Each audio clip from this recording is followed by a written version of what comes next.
What's happening? Off to a glitchy start today, which is pretty rare around here. What's up? Sorry about that. What's up, Ray? Hate to drop in and run, so I'll drop in and limp. Have a great show, everyone. So where are you going? Where do you think you're going on this Wednesday afternoon? Hey, Brian. Watching from work. Well, I'm glad you're getting paid to watch the show. You know? There you go. What's up, Fred? Silence equals death in the house. Yo, Dom. All right. Usual suspects are here. You know? What's up, Clint Eastwood? I haven't seen you in a minute, bro. What's up from sunny eastern Norway? What's going on in Norway? What's going on in Norway other than... Yeah. There you go.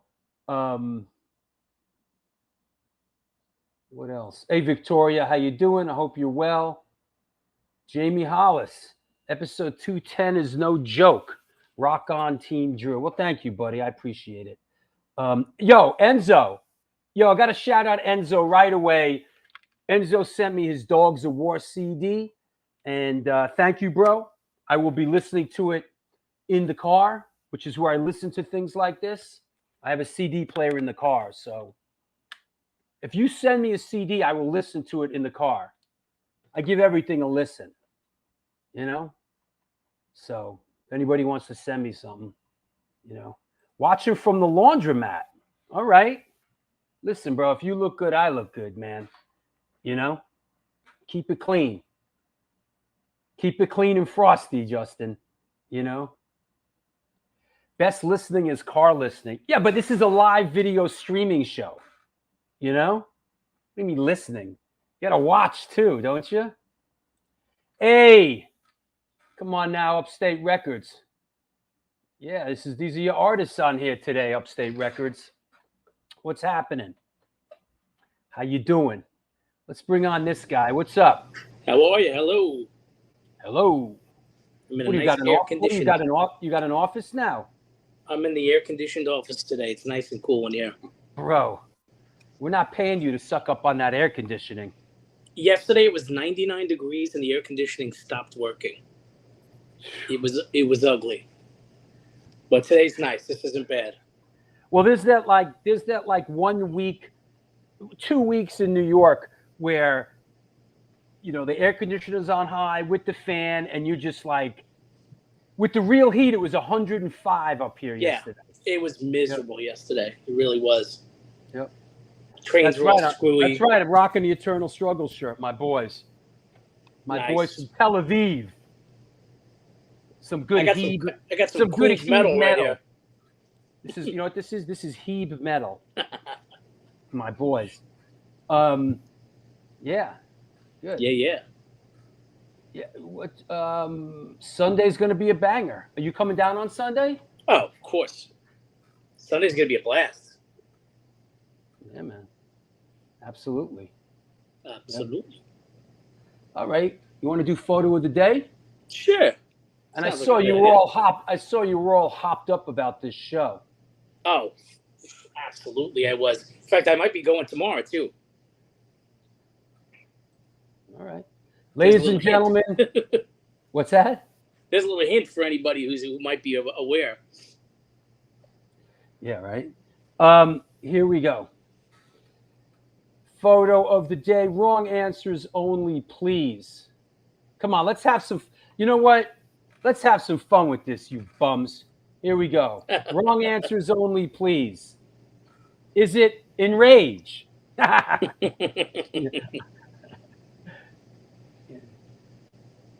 Is it eternal struggle? Is it? Come on. Can somebody fucking make me laugh today? I could use it. All right, good one, Rich Zoller. Is it Ezak? Is it Scarhead? Yeah, he's got the haircut now this time around. Is it Rage Against the Bank Accounts? Is it Rage Against Standing Up? Is it Bob Ross pointing at lovely little trees? All right, that's funny. That's All not right, bad. a little That's not funny, bad. not bad. Is it, hey guys? Is it dude? Holy fucking shit! Blink 182. Is it Inside Out? All right, that's You're getting okay. there. Getting That's there. good. Is it Billy Joel? Is it Bob Dylan? Is it The Night Watchman? Oh, there you go. Is it Menudo? Is it the band with one song? Wow. Dude, Robert Hogg. dude, I don't know what Showing no one. mercy. Come on, Robert Hogg. Listen, I know they're not fucking Stone Roses, bro, but come on. Wow. Is it Miley Cyrus? Listen, bro, do not use Miley Cyrus's name in vain I'm on with this you on show. that. I'm a big fan of Miley Cyrus, man. Right there with you. Seriously, man. I'm a big fan of Miley Cyrus, so don't you bring that here. Is it the band I'm currently listening to? Is it Audio Slave? Is it Childish Gambino? What is that? That's an artist. What is that? One of our guests just sent that to me. Childish Gambino. Yeah, Is that an artist? That's a rapper. Yeah. Is it Little Rage X? All right. Is it okay? There's one shot, and here's another one. What's going on with you, bro? Do you take photos that are in focus anymore, or what's going on? Well, no. Listen, I wasn't shooting. I didn't bring the camera with me to the show because it was at the Garden, and I was just representing here. So, but that is in focus. It's just on a high grain filter. Okay. Wise ass. So. All right, and we'll cut this dude some slack because it looks like he's wearing an "I Love New York" shirt. But I think everyone knows who this is. Is it Rage Against the Machine? Is it Rage Against Nothing? Is it Springsteen with a Perm? Is it Orlando Furioso HC? Listen, Orlando Furioso, is it a guy or is it a band? Is it a That's a good dude question. Is it a dude named Orlando Furioso, or is it the name of the hardcore band? I know the answer to this now because they're playing one of my shows. So, is it Rage Against the Answering Machine? All right. It's in Rage Against the Machine. Go ahead. What is it? Yes, this is Rage Against the Machine, obviously. This was the first of, I believe, 5 nights that they're doing at Madison Square Garden. And they had a band, they had a hip-hop duo opening for them called Run the Jewels, who everybody liked. I thought they were just okay. But Rage was unbelievable. I mean, first time I've seen them since they headlined the Rock the Bells Festival, probably about 10, 12 years ago. But absolutely top form. And as you can see, Zach is sitting down because I believe I don't know if he broke his ankle or broke his leg. Like the second night of the tour, he got injured and has been wearing a cast ever since. And rather than cancel the dates and all that, there we go. They literally just propped him up on a road case and they carry him on and they carry him off. I mean, yeah, looking at the cast on his foot, yeah, it looks like he broke his ankle. Yeah, or broke the lower part of his leg. I think it was the second day of the tour it happened. I saw the footage. Yeah, and second show, and I think he really broke his leg bad or broke his ankle. Yes. Our friend who's been on the show, friend and supporter Sonny Singh, has been on the whole tour with them, shooting their shows. And I mean, they were just, and it's funny because you see people commenting on social media when they see the video, like, "Oh, how come he's sitting down? They suck." You know what? The guy sat down and he still slayed the place without even having to stand up, and they were in absolute top form. And they really, I mean, you realize how powerful those songs are. And Robert Hogg, they have a lot more than one song, but they really did. They really were amazing. And I'm probably most likely going to go back tomorrow. I'm not mad I'm not mad at Rage Against the Machine. Like, whatever, man. You know, I'd go see them. I mean, those songs, you know. Oh I'm my not. God, I'm not. and the world now is actually more broken than it ever was, so it actually really fits. Their message is a lot more appropriate now, I think. And I think that everyone's bitching about them playing those shows, and I think part of it, or the whole show's going to charity or something. And not only that, the tickets are not that expensive for Madison Square Garden. The average ticket, I think, is $125. I got a Rage Against the Machine story. Like many years ago, Todd Youth asked me. He was in a band called Shine in Time Station, Mm-hmm. and we were friends. And he asked me, "Yo, could you come down to my show at Wetlands I and remember the show. shoot my band Shine in Time Station? We're opening up for a band called Rage Against the Machine." This is maybe one of the first times they played New York. That record just came out. It was Shine in Time Station, the Goats, and then Rage, right? And I went and I filmed Todd's band, Shine in Time Station. I was set up. I filmed the Goats, and I filmed this band, Rage Against the Machine, and they were great. Like, they were great. And I had this VHS for years. For years, I had like the master VHS that I used to shoot it. And somehow, in the shifting sands of time, I lent it to somebody. Could have been Todd.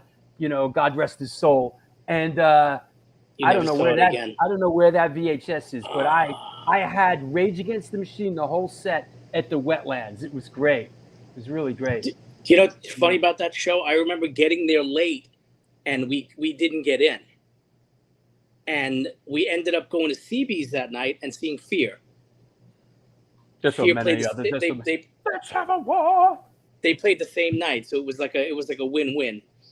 Gotcha. But it's funny. Speaking of ticket prices, I found my ticket the first time they played Roseland. It was a great bill. It was Rage Against the Machine with Quicksand opening up, and the ticket was $10. Yeah. So those were good days. But they really were tremendous. And there's still like stray tickets available, like here and there. Like I would say, it's worth every penny. All right. It's either that or Roger Waters, right? Right. Roger Waters is always tremendous. So. All right, I'll talk to you in a bit, man.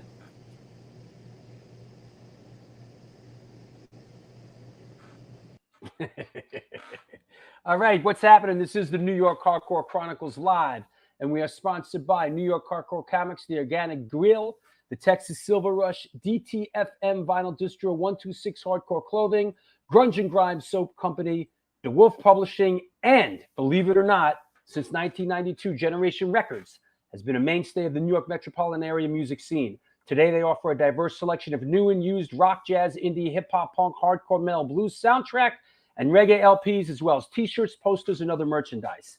They buy used record collections and music memorabilia and will pay you, yes, you, top dollar for them. House calls are made for large collections in the tri-state area. Call or email generationrecords@gmail.com. Follow them on Facebook and on Instagram. Come on now, Organic Grill. It's a vegan restaurant now located. Let me get rid of this nonsense here. Oh, what's up? Sponsored by Veg News.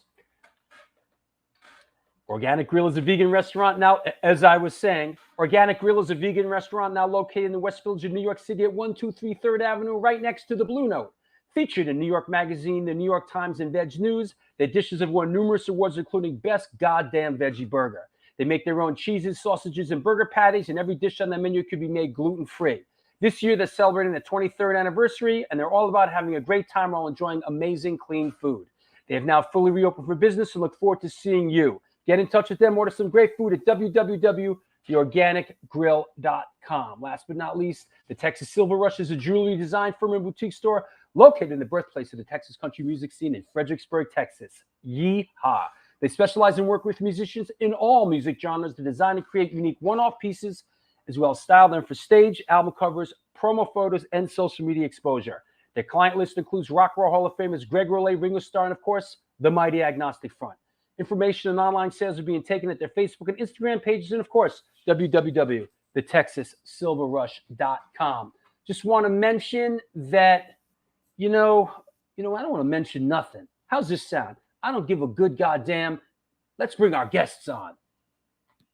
All right? Enough of this. Let me clear the deck. What the heck? Here we go. Buddy, ready out there? Here we go. Our first guest. We have 2 guests today. And we have Women of the Pit coming on. Our first guest is an American bassist and songwriter hailing from the borough of Staten Island in New York City. He is known for his work with the bands Love Hate Theory, Savage Thrust, and of course, for the past 20 years, the beloved Sworn Enemy. Here today to talk to us about his new project, See Through You, coming at us from the slums of Shaolin, Mr. Mike Puch. Hey, buddy. What's up, Drew? That's some intro. Holy shit. How are you? All right. How you doing? What are you, in the basement? No, I'm up in my little room up here. There's George back there. Is that the Ranger gear? It's Ranger chair. That's my Ranger dog. That's George. Rangers named the captain today. Yes, they did. Jacob Truba. How about that? Yeah, finally. It only took him like 6 years. 4 years, 6 years, right? It felt like longer, but what do you do? Yeah. We got a guy. And he's good. And he's a good guy. Good pick. Love it. You know what? I'm back on the bandwagon. band. Said it's okay, so that's good. You know what? I'm back on the bandwagon, bro. Are you really? Yeah, I am. I'm like I'm like a bandwagon like motherfucker. You know what I mean? like once they're hot, then I start texting like Rob Echeverria and Nitz and like Astoria Lou. Hey, I'm back on, I was just with Mitz in Vegas last week. Looks good. Looks good. Yeah. Good. You know what? Before we bring Chris on, just bring us up to date. What not so much about the project we're going to talk about, but what's going on with Sworn Enemy and anything you want to get out there? Sure, yeah. Like right now, because of the COVID and everything like that, we took a little bit of time off for touring. We did shows, we're doing shows here and there. But Jeff was out of work for like almost 2 years. He works for Anthrax. So when Anthrax called him to go out on tour, we kind of put the band to the side. But it's good because we're doing some writing and stuff like that. And just getting ready to, hit it again 2023, full-fledged tours. Like we have. Does Jeff tech for? He techs for Frankie Bello and John Donette. But he also techs for Eric Peterson at Testament. And he also texts for Vernon Reed in Living Color. Something tells me that teching for Frankie Bello is like not a nightmare. It's not, unless something goes wrong. It's not like teching for Billy from Biohazard. No, yeah. Billy's like, he's a handful. Or Bobby. Bobby was brutal too. I remember Billy used to fucking torment these guys that would tech for him. He would just God. Oh yeah, he was a horror. Like he'd knock his mic stand over, I go pick it up, he'd throw it over again. Then I go fix something, he'd sit on my back. I'm like, and then I'll never forget. And then when something goes wrong, he gives you that look. Yeah, and he gives you that look. Like, what? You just kicked it. What do you want me to do, bro? You're out of tune because you're out of tune. Yeah, you jumped with your guitar in the crowd. You're out of tune, bro. Yeah. You expected to be in tune when you got dragged back out. Yeah. Listen, I'm a Sworn Enemy fan as well. You guys just played one of the Bowery Electric shows. That was a great afternoon, man. Great time. People went crazy. Nobody got killed. It was awesome. No. What this we talked about this. Yeah. It turned out to just be a great show. Great day. A lot of young kids. A lot of people asked us to, for stuff that we never expected. Like we never seen you guys before. So it was a win-win for the band and the people. It was awesome. And I know you guys. You guys as a band support. The music series down there, and I really appreciate that. We try to give back as much as we can. We're gonna take some bands out that we we're friends with now. And this band, Pain of Truth, that we actually hooked up with in Long Island, they actually asked us to play. We're actually going on tour with them in March in Europe. Right. So it's going to be pretty good. And another band, Cropsy's another band. Guys are actually playing with us in September on Staten Island, actually, with Cropsy. You know what? Funny you should mention that. I have that right here. Here it is. This is a cool show. We are playing together, us and you and Cropsy and Rage. And Rage. Here it is. This is on for those Dardo's band, Last Stand, is on that show too. That's right. Yeah. Here we go. It's a Saturday, 9/17. It's a cancer benefit and put together by Jeff and Rage's wife. And looks like it's He Among Us, RBNX, Incendiary Device. It's going to jump off tonight. The Last Stand, Horror Business, Enrage, Cropsy, and Sworn Enemy. And it's an early start at 5:00 in the afternoon. We hope. Because when you headline, sometimes it's like, you get pushed to later. Yeah, you guys will be. Don't worry, we'll have you guys on by the time the sun goes on. Yeah, it's all good. Yeah, and also this is outdoors in the back, right? Yes, there's a backside in the back of Mother Pugs. There's a nice little spot where they have a nice stage and everything, so it should be good.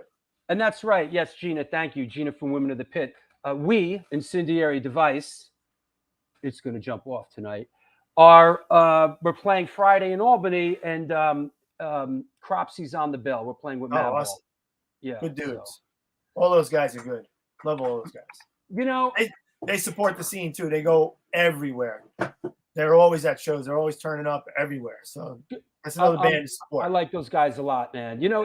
It's interesting because I could just speak for myself. It's like you kind of see people from a distance, and you're like, wow, look at these guys. They're all like they're fucking monsters. Yeah. They probably they got 350-pound guys in that band, and like you're like, wow, look at and then I get to know these guys, and they are the sweetest, nicest, most supportive guys. And really down to earth. Yeah, good dudes. All good dudes. You grew up in Staten Island?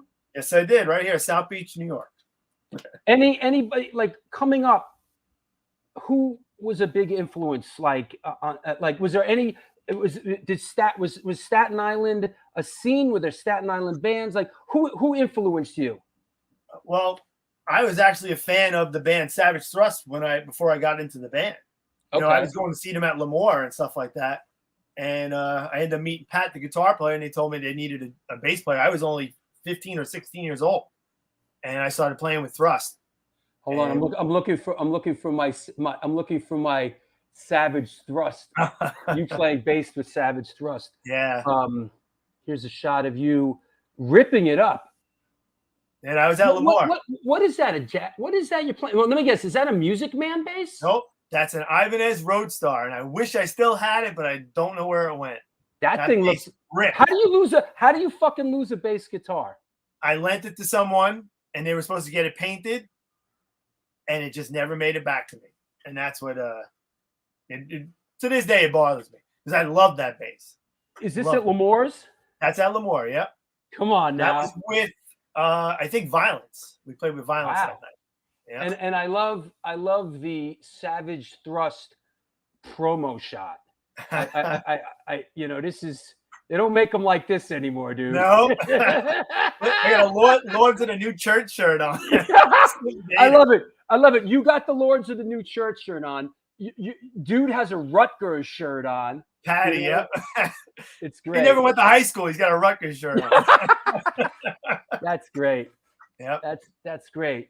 So the guy in the middle is Ed Verullo. He was like the main guy for Savage Thrust. And we lost him about 2 years ago. He passed away. Oh, I'm sorry. Yeah, but he had a good life, and it sucked that it ended early. But I was 17 when I got to 16 or 17 when I got into the band. Wow. We toured all over the place. I was just like, my parents were like, make sure you're back for school. I don't care what you do. All right. So you really kind of cut your teeth in With Savage them, yeah. Thrust, sort of doing the circuit and Yeah. doing the metal circuit, correct? Yeah, I was in the thrash metal. We played with Anthrax, Right. Manowar, every band that came through Lemoore, we played with. I know that you have a deep connection to the Anthrax guys. Yeah. Case in point, Boom, right? But this is dated like what? This is like a couple of days ago, right? Yeah, this was last week. And what's going on here? All right, so we're in Vegas first night, and our friend Mike Monterulo. Yep. They brought the head out for the meet and greets, so they had it out there. Now the head is the head. That's the knot guy, right? That's the Knot Man head, the original head. Ozzy's head was actually in there. Oh, for video. For the video, yeah. So an Yeah. antisocial video. So he goes, "Do you know where the head is?" I was like, "Oh, I think it's over in this case." So I grab it, I go to hand it to him, and he starts walking with it. And he turns to me, and goes, "Hey, you want to wear it?" I was like, "Really?" He goes, "Yeah, I was just gonna put it on the stage." I was like, "Sure." So I put it on, and I walked out on the stage, and I'm walking, and they don't know who's in there. Then Bello looks in, he goes, "Is that you?" He looks, he sees me. And I was like, "Yeah." So then that's great. We end up going to LA the next day. So I'm at the show hanging out, and Mike goes, "Where's the head?" I said, "I thought I saw it in the hallway over there." So he goes, "Go." He goes, "Come get it. Help me with it." So I go and help him with it. He goes, "All right, tonight I want you to take a picture with them." I was like, "Wait, you want me to do it again?" He's like, "Yeah." He goes, "You were awesome." I was like, "Oh, all right." So I went out in front of a sold out crowd and hey, got my head in there. But that's me. Yeah, I mean, you're very close with these guys. Like you said, one of your boys, in Sworn Enemy, texts for these guys, and you and Sworn Enemy, you've gone out and played probably over 100 shows with these guys, right? I don't say that many, but it's up there. It's getting there, close to 40, 50 shows. Yes, and yes, they canceled. Anthrax canceled last night. Yeah, and the night before that too. Yeah. So, but yeah, it's I met the guys from Anthrax in like 1991 through my friend Joe Allen, who used to work for Charlie. He was Charlie's tech. And Joe Allen. Yeah. So Joe Allen actually introduced me to a lot of these people that I know. Well, Joe Allen. When I think of Joe Allen, I think of this guy a little bit. Yeah, of course. Yeah. And this is a good friend, a very good friend of yours and a very good friend of mine who passed away fairly recently. This is our Scott Koenig. Yeah. And we miss him, man. I met Scott in 1984.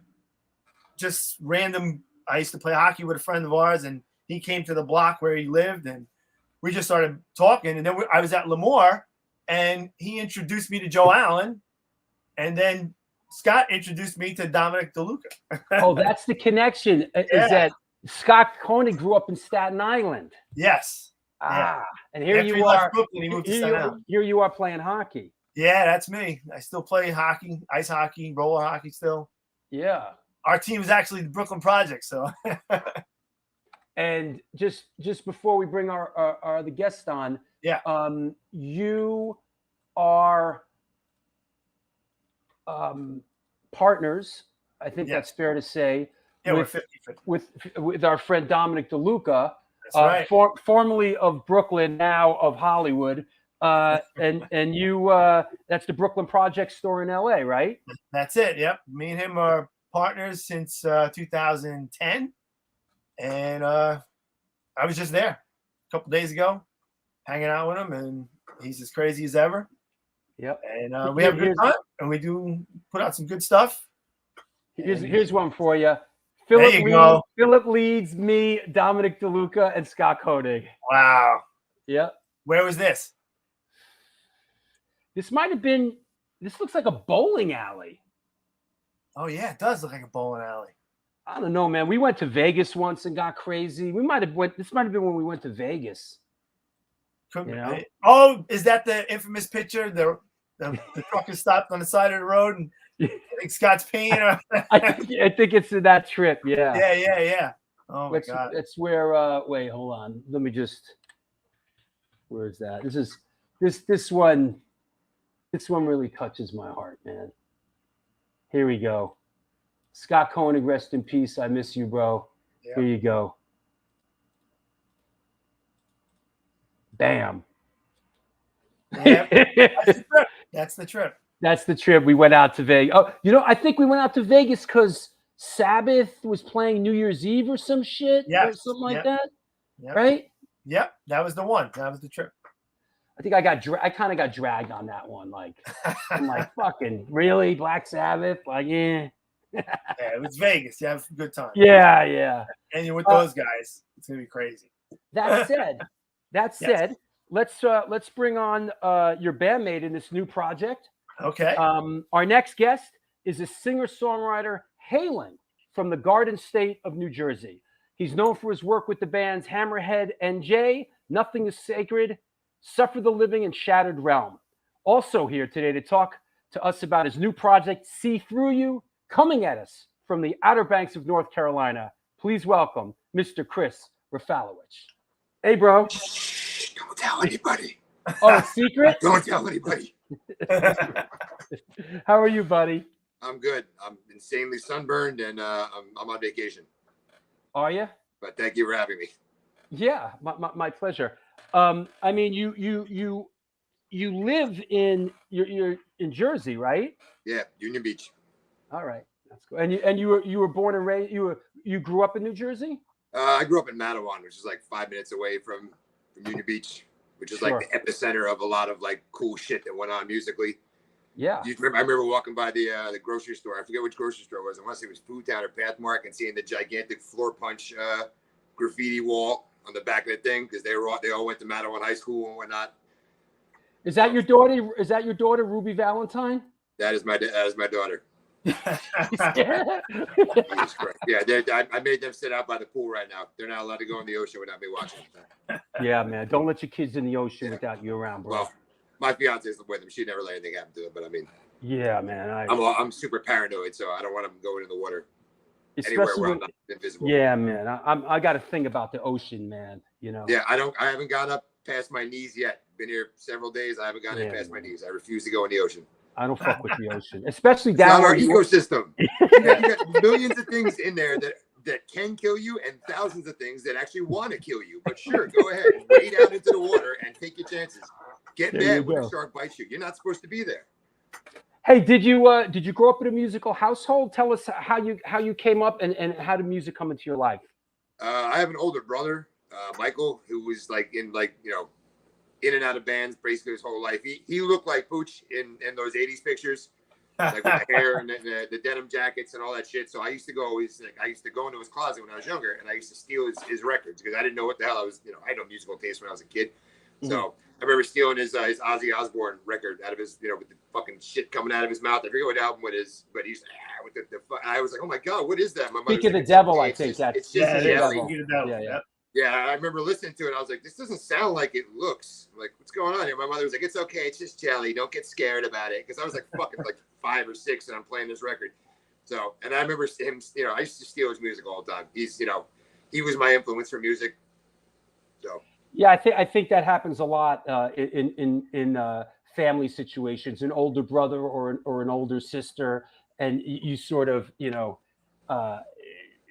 you just glom on to what's kind of handed down like close to you. Who were your early musical influences? Who did you really gravitate to? Who did you love early on? I grew up listening to a lot of hair metal, and I'm not ashamed to say that. You too? You too? Like hair metal. Like hell yeah. I think the first time I ever went to a concert when I was like 6 or something like that, it was like fucking the Poison and Firehouse and Trickster or some shit in Florida with my cousins. I had never been to a show before, so I didn't know what the hell was going on. But I gravitated more up towards that. Like I've always been like a fan of like thrash. Thrash has always kind of been like my epicenter. Like Anthrax has been like forever my favorite band.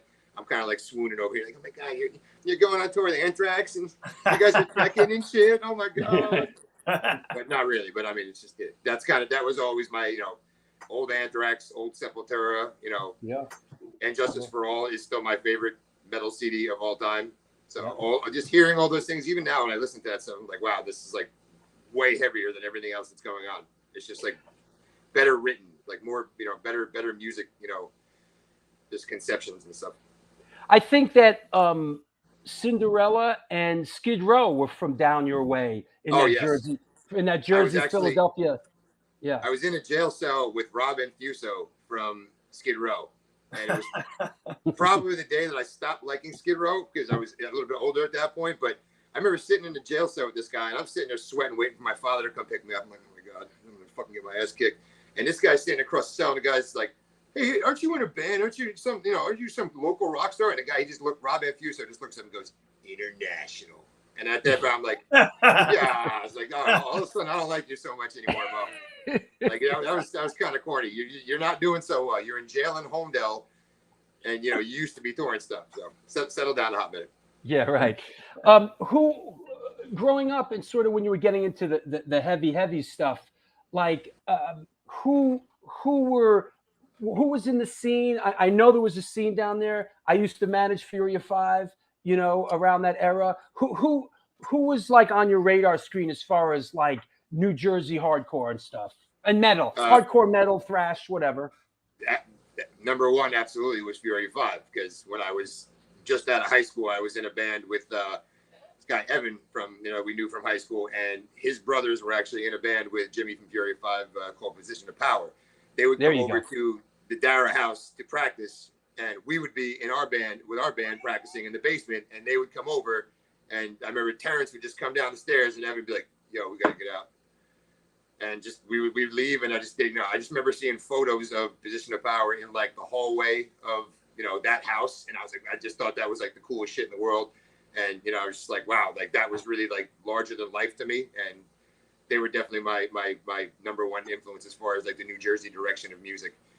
Definitely formulated a lot of my earlier music opinions, because I was like fucking 17 at that point. I was and you didn't want to get fucking Stickman angry back then. That was him at his peak, and me at 17 years old and be like, excuse me, sir, just please don't break my glasses.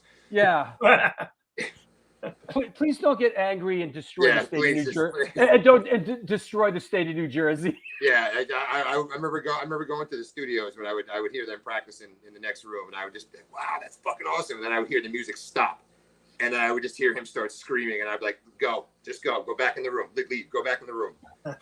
I managed them, bro. In the middle of all that, they were a sight to behold. Yeah, I used to go behold. I used to come back to work every day with a black eye or a broken nose every time I go see them. We're like, I just felt like, man, I gotta manage these guys. This is like, I gotta get in on this, And we had some good times, We had some good times. It's also kind of like being like, I want to manage a tiger. Yeah. Like, well, there are times that the tiger will be cool. There are other times that the tiger will be a tiger. And you know what really sealed it? I want to say this the right way. They pummeled their booking agent at the Stone Pony. They pummeled him and like, devastated this kid. And I was like, and I knew the booking agent, and I was like, you know what? I want to manage these guys. That like, this is great. So that said, tell us, you sent me this photo. What's going on here? Oh boy, that was this old punk rock band I used to be in with a bunch of kids from my neighborhood called 1034. That was at the Cove in Roselle Park. That was probably like 1997, maybe. Okay. 1034? Yeah. What did 1034 stand for? I don't know. I believe it was the police code for a fist fight or some kind of nonsense. I don't know. I joined the band after the fact. I was friends with all them. They had the band first, and then Right. Like 5150, right? Yeah, I'm pretty sure that nobody's really allowed to be held responsible of their opinions when they're like 17 and younger, because you're essentially a dumbass. You don't know anything. Yeah, absolutely. You're allowed to do and say stupid, corny shit. Yeah, absolutely. And give us some perspective on this one here. This was one of my favorite shows. This was the first time I played Pressure Fest with Shadow Realm. The first time I ever went to Europe. I want to say it was 2008, maybe 2009. I don't really remember. I just remember it was pouring rain that day. It was like torrential downpouring. I refused to come inside, and everybody else is coming inside. And I didn't come inside till right before we played, so I was soaked. And everybody just kept pulling my pants down because they were wet, and they just wouldn't stay still. So in this picture, you can't really tell, but my pants are getting pulled off.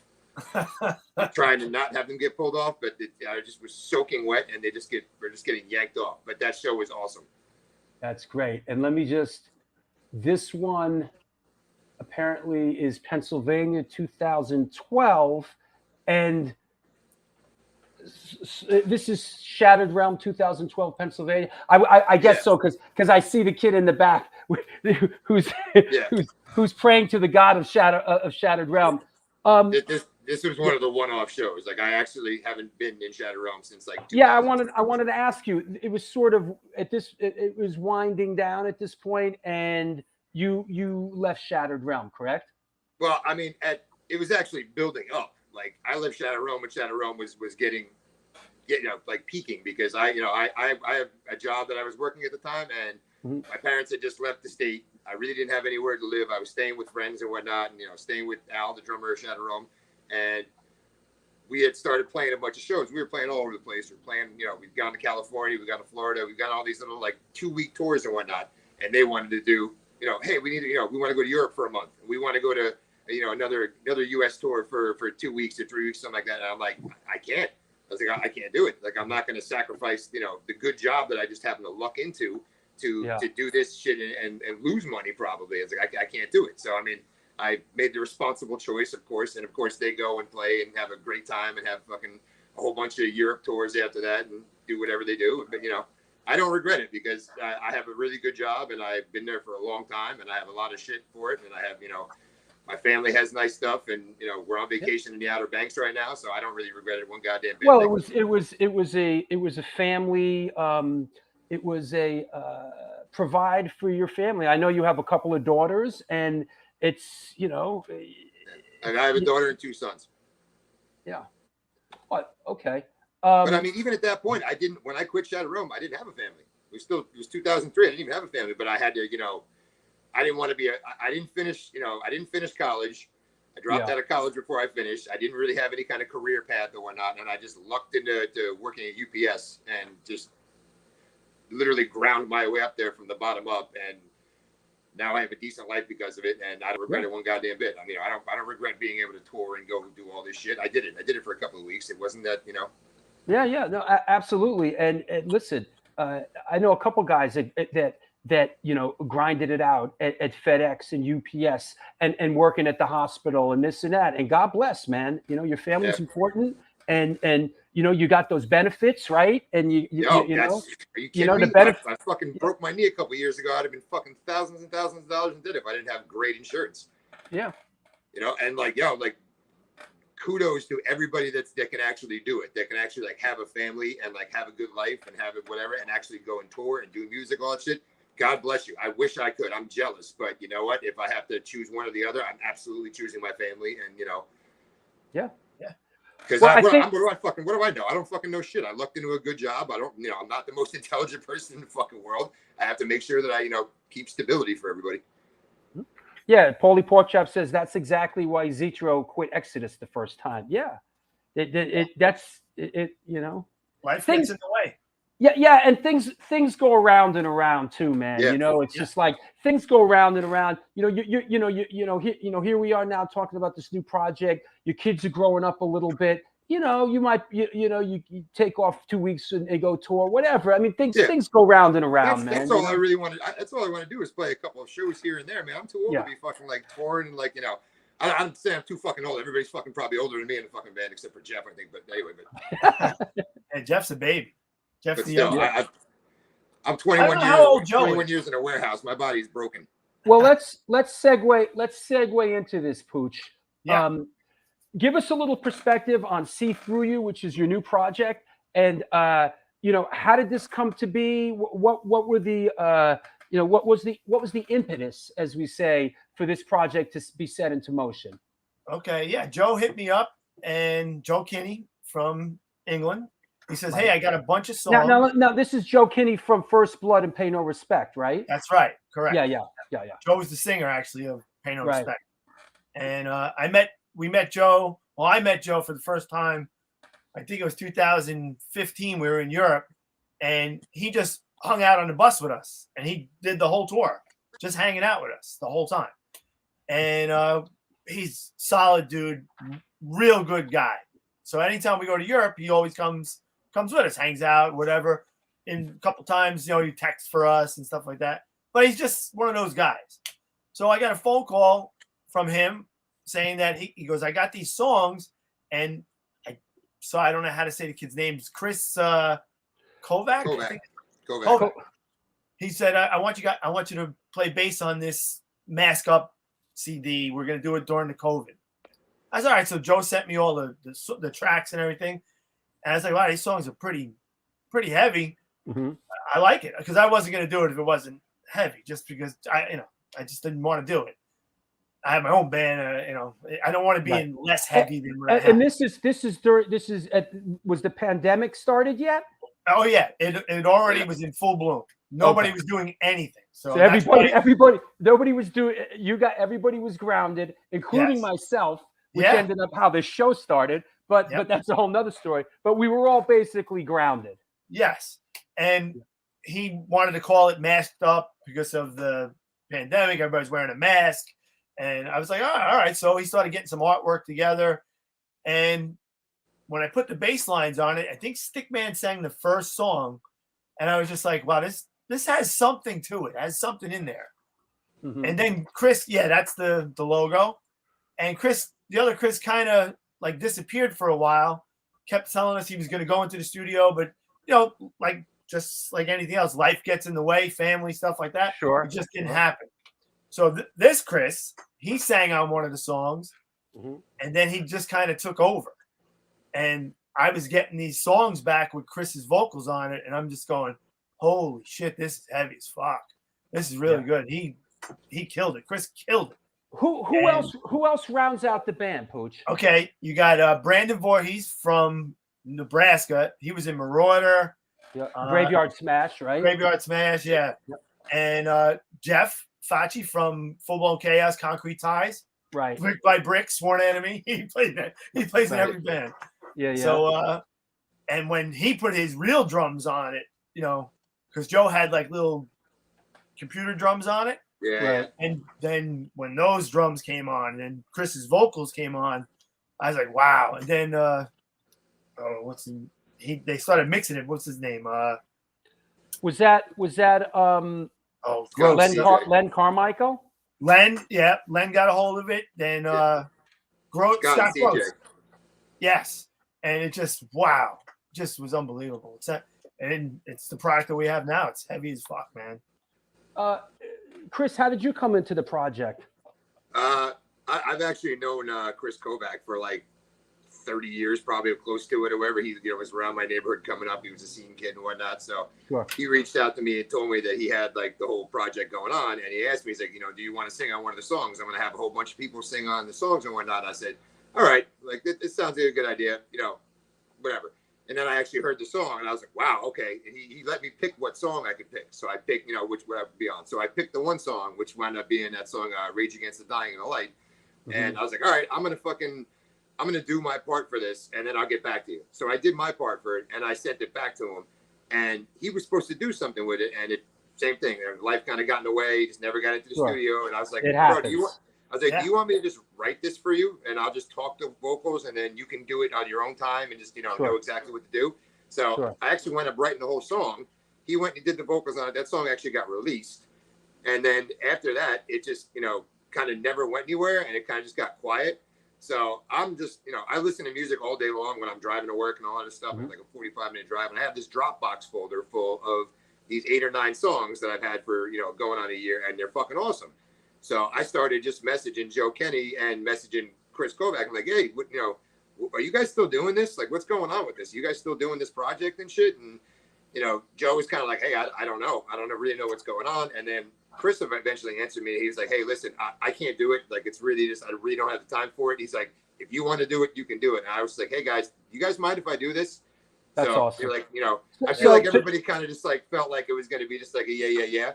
But I took it and I did it, and then I sent it back, and everybody was like, "Oh, Yeah. okay." So to Chris's So you're gonna take this to Chris's, seriously then? Okay. so to Chris's credit, you know, he bowed out honorably and gracefully. Oh yeah. And handed you the baton. Yeah, like I said, the dude's got kids. He's got a job, and God bless anybody that can do this. Yeah. And have kids and have a job and be a serious adult, not let your family suffer for it. That's awesome. I wish I knew how you did it, but if I got to choose one, I'm choosing one, and he chose one, and you know, that's the only reason why we're even talking right now and why he couldn't do it. Yeah. That makes sense. You know what? Since the and I've listened to the stuff, and man, it's heavy.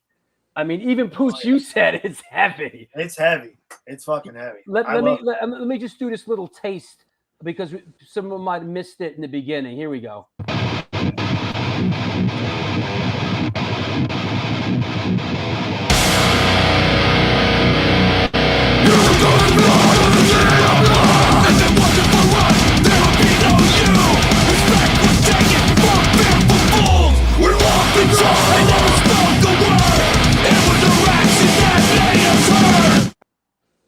Is that Stickman in that mix there? That is Stickman, yes. Yep.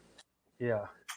There he is. There's our friend Chris Kovac. There he is. You know, worked out for the best for sure. Well, you're a good, honorable man, Chris. Yeah. So we appreciate that. Let me. Yeah, it's crush. Everyone's like, oof, crushing. Yeah, it crushes. The whole thing. I listened to all the stuff. It's heavy stuff. You know even what? The intro. I love the intro. When we wrote it, you know, it was just supposed to be music, and all of a sudden I heard Chris's voice on it. I was like, "Holy shit!" He put words on the intro. I was like, "This is awesome." Cool. Yeah, it was heavy. Words, and a Meryl Streep fucking sample. Yeah. I dare you name anybody else who's got Meryl Streep on their record. Go ahead. You know, I have another clip that because is this it? For Hope, right? Yes. Yes. Yeah.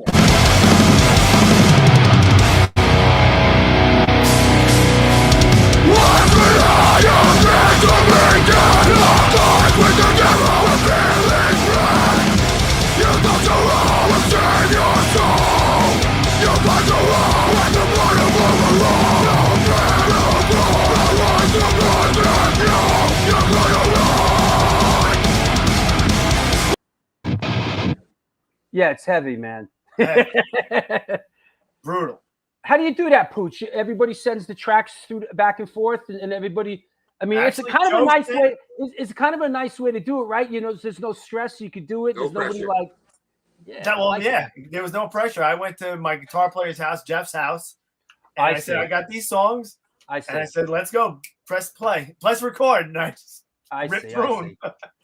And before we take a break, Puch, and come back with Women of the Pit, tell me how these guys got involved in the mix. I'll be honest with you. I think it was all Chris, the other Chris. Right. Okay. He started working with Mario and Kim. I see. And I think it was only supposed to be a single at first. And then they picked up the whole album because they really loved it. Yeah. So, you know, hats off to them. I love it. They work so hard. This Upstate Records, very hard. Oh, they're the nicest people in the world, and they just keep turning out fucking great shit. Yeah. Yeah, absolutely. And I'm going to see them on Friday when I go up and play up in Albany. Awesome. But I got my hats off to Upstate Records because you know, talk about grinding it out, Chris. You know, they sort of started, you know, at the ground level, and they just keep putting out you know, quality releases. Dude, it's 2022. How are you still operating a record label that's doing well and like fucking doing awesome shit? I find it like I just find the concept just like so like you know, I would never be able to. You know.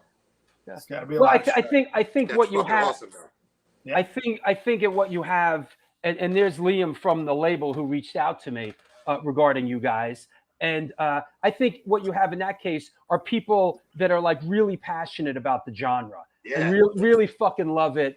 And you know, if you don't have that and you're in this business, it's pretty much a wrap.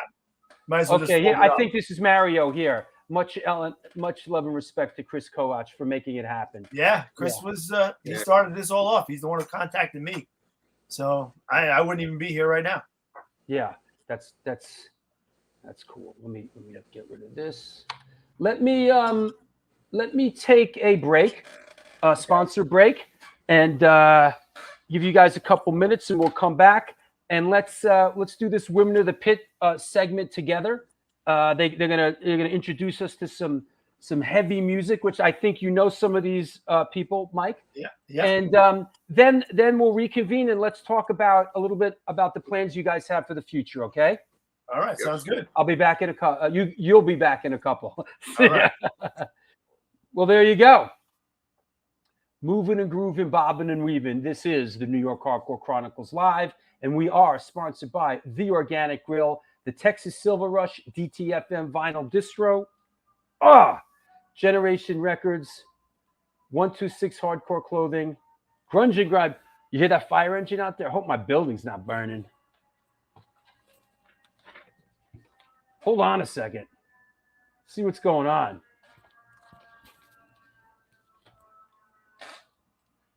Yeah, they just pulled up right in front of my apartment.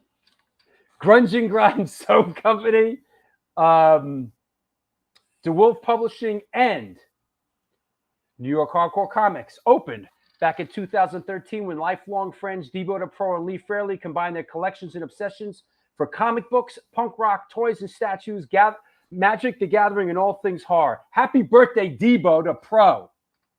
It's Debo's birthday from New York Hardcore Comics. The store is located at 117 Main Street in Dobbs Ferry, New York. Open 7 days a week and shipping worldwide. Contact them via email at newyorkhardcorecomics@gmail.com or at www.newyorkhardcorecomics.com. That said, hold on. Let me get it all lined up. How about trying to keep a straight face, do the show while the fire engines are outside my window? Yeah. You want to see what's going on? Should we take a look? Hold on. Let's take a look at what's going on. Hold on. Hold on.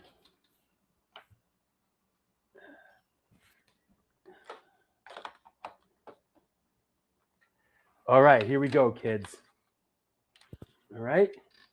Let's see what's going on. Let me clear the deck so we get the whole thing. Hold on. Swear it's always going down on this show, you know? Let's see. Boom, boom, boom. There you go. Ah.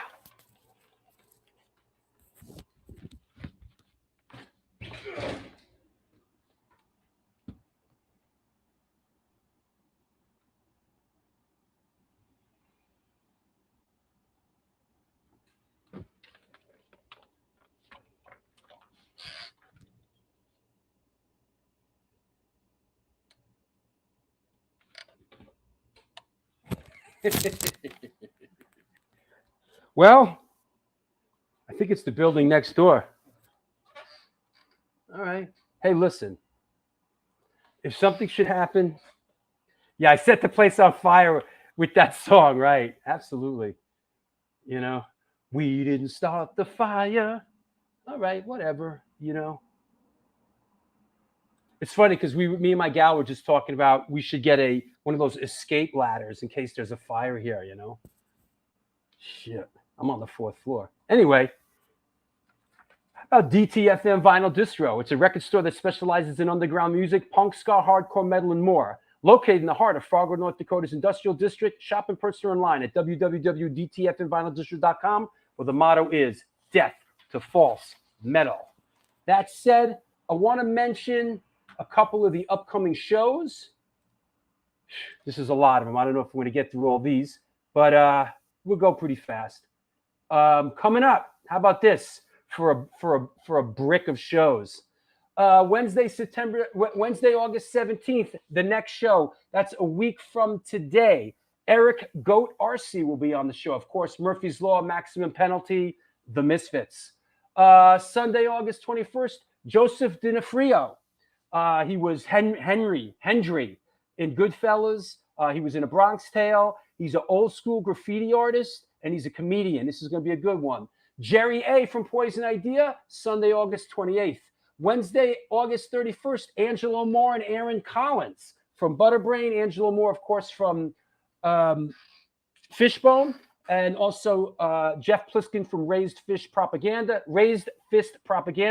will be on the show, and they'll be debuting their new video. Sunday, September 4th, Franz Stahl, formerly of the Foo Fighters, Wool and Scream. The Legend will be on September 14th, Don Fury. Sunday, September 18th, myself and Paris Mayhew of the Agros, formerly of Cro-Mags.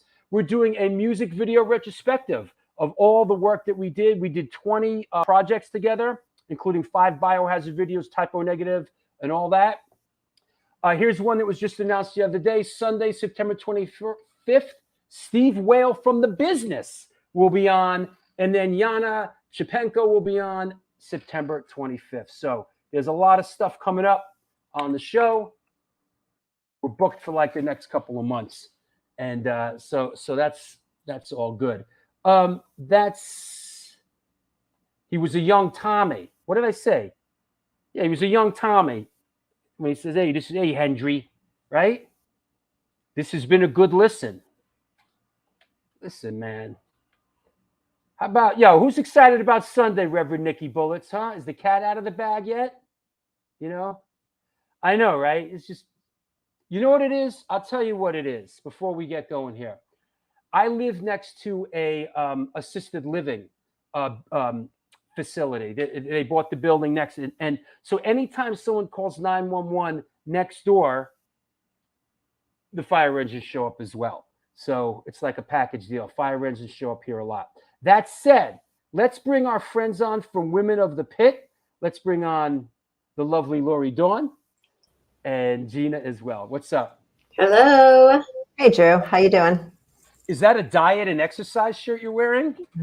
Exorcise. Oh, diet and exorcise. Exorcise, because after today's bans, we might all need an exorcism. They are heavy. Yeah.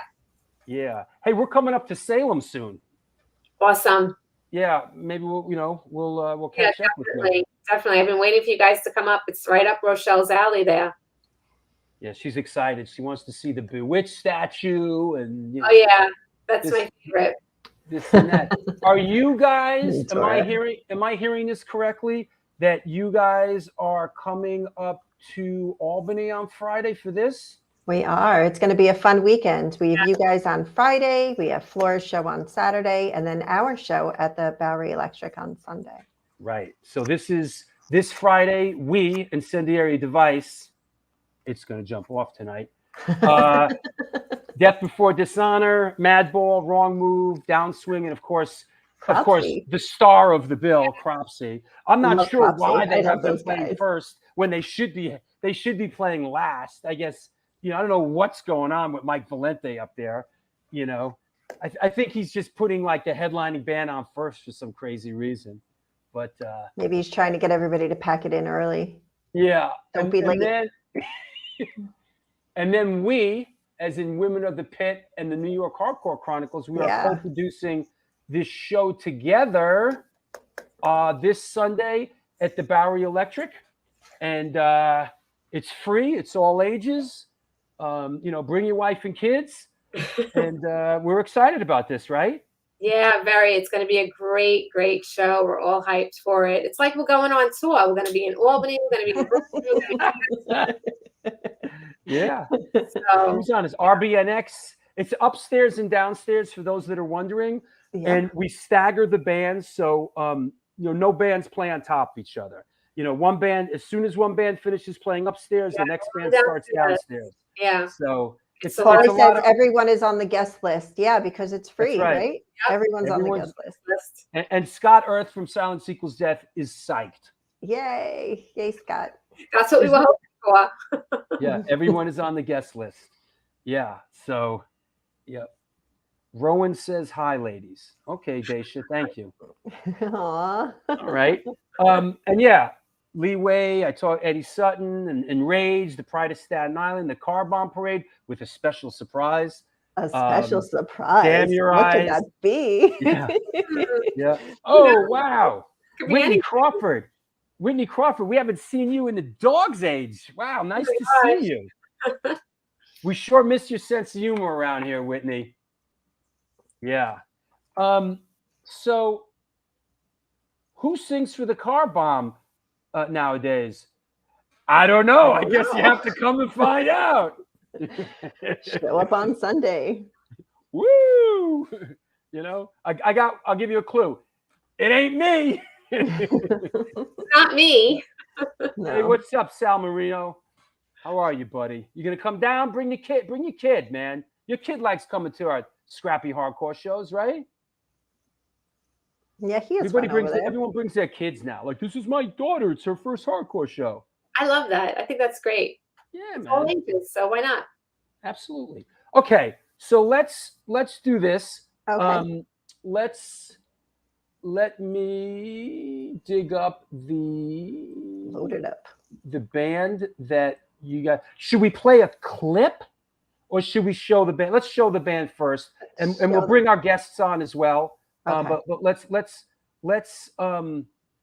do a picture first. Let's do a picture, and then you guys could start up, and then we'll show a clip.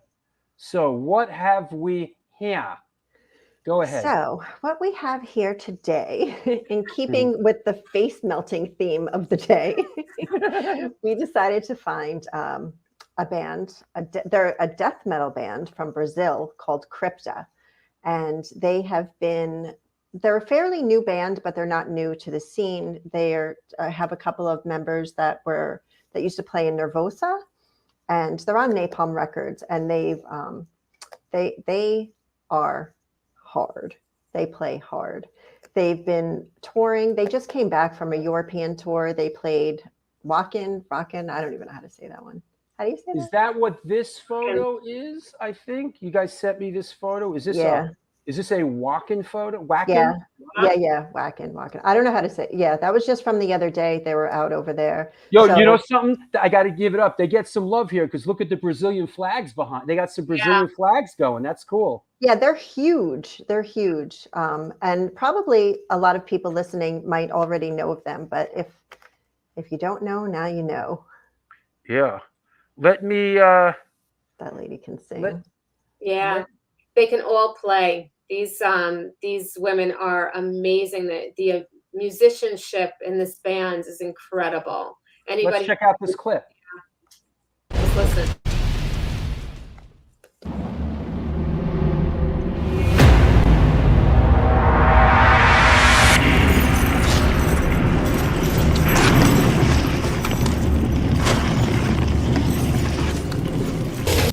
Yeah, they're hard. Incredible. Yeah. Incredible. I like it. Let's bring our guests. Let's bring our guests back on. Mike Puch and Chris Rafalowich. Hey, Puch, you know these gals at all? I know the drummer and the bass player because they were in Nervosa, and we played with them in Europe. Yeah, look at that. That's Awesome. for and Luana. Yes. Yeah. And the promo picture Yeah. that you put up had the girl Sonia in it, the one with the blonde hair. Yes. Yeah. You went to some other band, Cobra Spell or something like that. Okay. Yeah, but yeah. Oh, you know what? I was Awesome trying to bass player, figure out because awesome I saw that picture with her with the blonde hair. I thought maybe she started dyeing her hair Oh, black. That's a different girl. I see. Yeah, she actually left her band Burning Witches, went to Sao Paulo, recorded the album, and then she quit. And then she went back to, I think she's from Sweden or Switzerland or something like that. I think Dutch. She's Dutch, from, okay.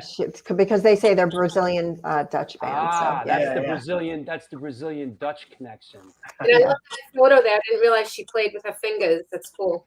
Yes, she does. Yep. That's, 5-string. So I want to thank Sammy James for this band. This is how they came across my radar because Sammy is from Brazil and she's friends with their manager. And she's like, Gina, you have to check them out. So thanks, Sammy. Puch. Yes. Bass players that we love that play with our 3 bass players we love that play with their fingers. Go. Frankie Bello, number 1. Geddy Lee, John Entwistle. You know what I thought? You know what I thought was coming. No. What's his name from Iron Maiden? Oh well, he's yeah. You know what? That- That would have been my fourth one. Yeah. Yeah. Hold on. yeah. Chris, you ever hear of this band or this kind of stuff? I never heard of. Right here. I never heard of the new band. I definitely heard Nervosa. So that's why Yeah. as soon as I heard the scream, I was like, wait a minute, that sounds like eerily familiar, but I don't know this band at all. And then she said, it was Nervosa. So They Nervosa, sound great I to know. me. Yeah. Yeah. It sounds like a better Cradle of Filth. yeah, right. What they There were you go. doing. There you go. Well, yeah, Steve Harris is another. Yeah, Steve Harris. Yeah. But I guess that's the lineage, right, Mike? Steve Harris, Frankie Bello. Right? Yeah, Frank Bellum. I mean, Frank Bello was a Steve Harris disciple, right? Yeah. Yeah. Geddy Lee, all fingers, no picks. Yep. This, I'm going- Plus keyboard pedals, plus drum pedals, plus vocals, plus whatever else she's doing. Yeah. Yeah, she plays bass and sings too. The Fernanda, she plays bass. Geddy and Lee sings. plays everything. She's the driving force of that whole band. She does I everything. see. She's unbelievable. Really Well, good. thanks, Gina and Lori. Anybody you want to shout out or anything you need to remind us of? Let's do a shout out for that photo show on September 17th. Oh with yeah, our I have, friends. wait, I have that. I have that somewhere. Hold on. Let me. That we have to give that a push. Here it is, right here. Boom. Absolutely. Wait, that's right. Let me get the. Yes, this is it right here. Boom, boom, boom. This one, our friends and boyfriends. Hello. Hello. Tell us what this is, Gina. So this is our friends Tim Daly and Stephen Messina and Rich Solar are getting together and having a photo exhibition at C Squat, the legendary C Squat. It's going to be in the basement. You enter through Morris, and they're going to have it all set up, all their photos. So all of you bands that have been benefiting from all of these pictures with these guys make you look cooler than you actually are, come and support these photographers. Cool. There you go. All right. That's my push. Very That's good. my push. well And done. real quick, I love you, May. Okay, good. Yes. Yeah, Absolutely. absolutely. Yeah. Thank you, Lori, and thank you, Gina, Women of the Pit. And this was the Women of the Pit spotlight. I'll talk to you guys soon, and I'll see you on Friday up in Albany. Yep, we'll see you there. Information for this band's up on our IG afterwards, so people know where to find them. Okay, great. Talk to you guys soon. Okay, thanks, Joe. Bye, Take care, guys. guys. Bye, Mike. Bye, Bye. Chris. Good seeing you. All right, that was cool. Yeah. They Heavy come up band. with good shit, Yeah. It's a heavy They band. come up with good shit. So let's get back to this. So Chris, are there thoughts of pulling everyone together and playing live? Like what are we looking at moving forward? That would make me happy. So I think that's like the ultimate goal, and I'm sure that somehow, some way it could get worked out at some point. Because everybody else is playing in bands and doing touring and doing all their other shit, and then I got work all the time. So it's like it's doable, but it's gonna take some like star alignment and shit. Yeah, it sounds that way. Being that you got one guy, right? Brandon's in Nebraska, Yep. and where's Joe Puch? Joe is in England. Right. Yep. He's in the UK. Right. But I think Except right now he's in LA. yeah. Right. He just flew over to play a show with Marches. I don't even know the name. Matriarchs. Matriarch. That's them. Can I have that? Yeah. But this is gonna happen. It's too good to just sit around and be. So we're gonna be able to bang out some shows. Yeah. I'm gonna try to get 4 for November. That's sure. cool. Yeah. Yeah, that would make me happy. I haven't played a show in like 8 years. Yeah. So Thursday we'll do like a Thursday, Friday. Well, Saturday. good luck. Well, good luck doing them back to back. I can still do it. That's the whole thing. I never actually stopped doing it. Everybody else was playing. I just kept having these little bullshit bands that would pop up for a couple of years and go away just to like keep singing and whatnot. vocally, like, did you guest stuff. vocally are you able to do shows back to back? I can't. Without a doubt. Yeah, I can't. I scream all night long at work. Like I keep myself very polished at work. Yeah, That's awesome.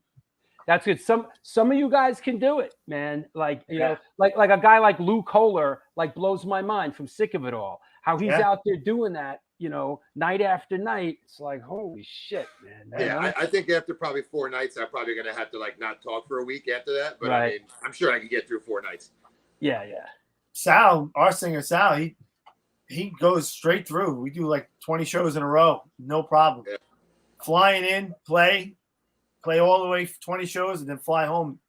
He's got a gift, you know, something about it. Absolutely, it's a gift. Absolutely. He probably sings properly. Yeah, I don't know. I He just don't yells do and that. screams, and just, you know, he says everything's from his stomach. So That's the thing. I don't do that. Sometimes I get out of breath and I get lazy, and it's all from, like, you can see the veins in my neck popping out, but it's all just like effort coming out. yeah, I'm with you, Chris. Like, I'm an old school hardcore singer. You know, it's like I'm used to. Yeah, Like, I've never been able to do that. It's all throat. Ah, Exactly. So even when I did like the Cookie Monster, like the low shit, when I was like in chat room doing the Cookie Monster shit, it wasn't like just. It was like full, like, blasting it out as much as I could make that noise. Yeah. I don't know how they do it.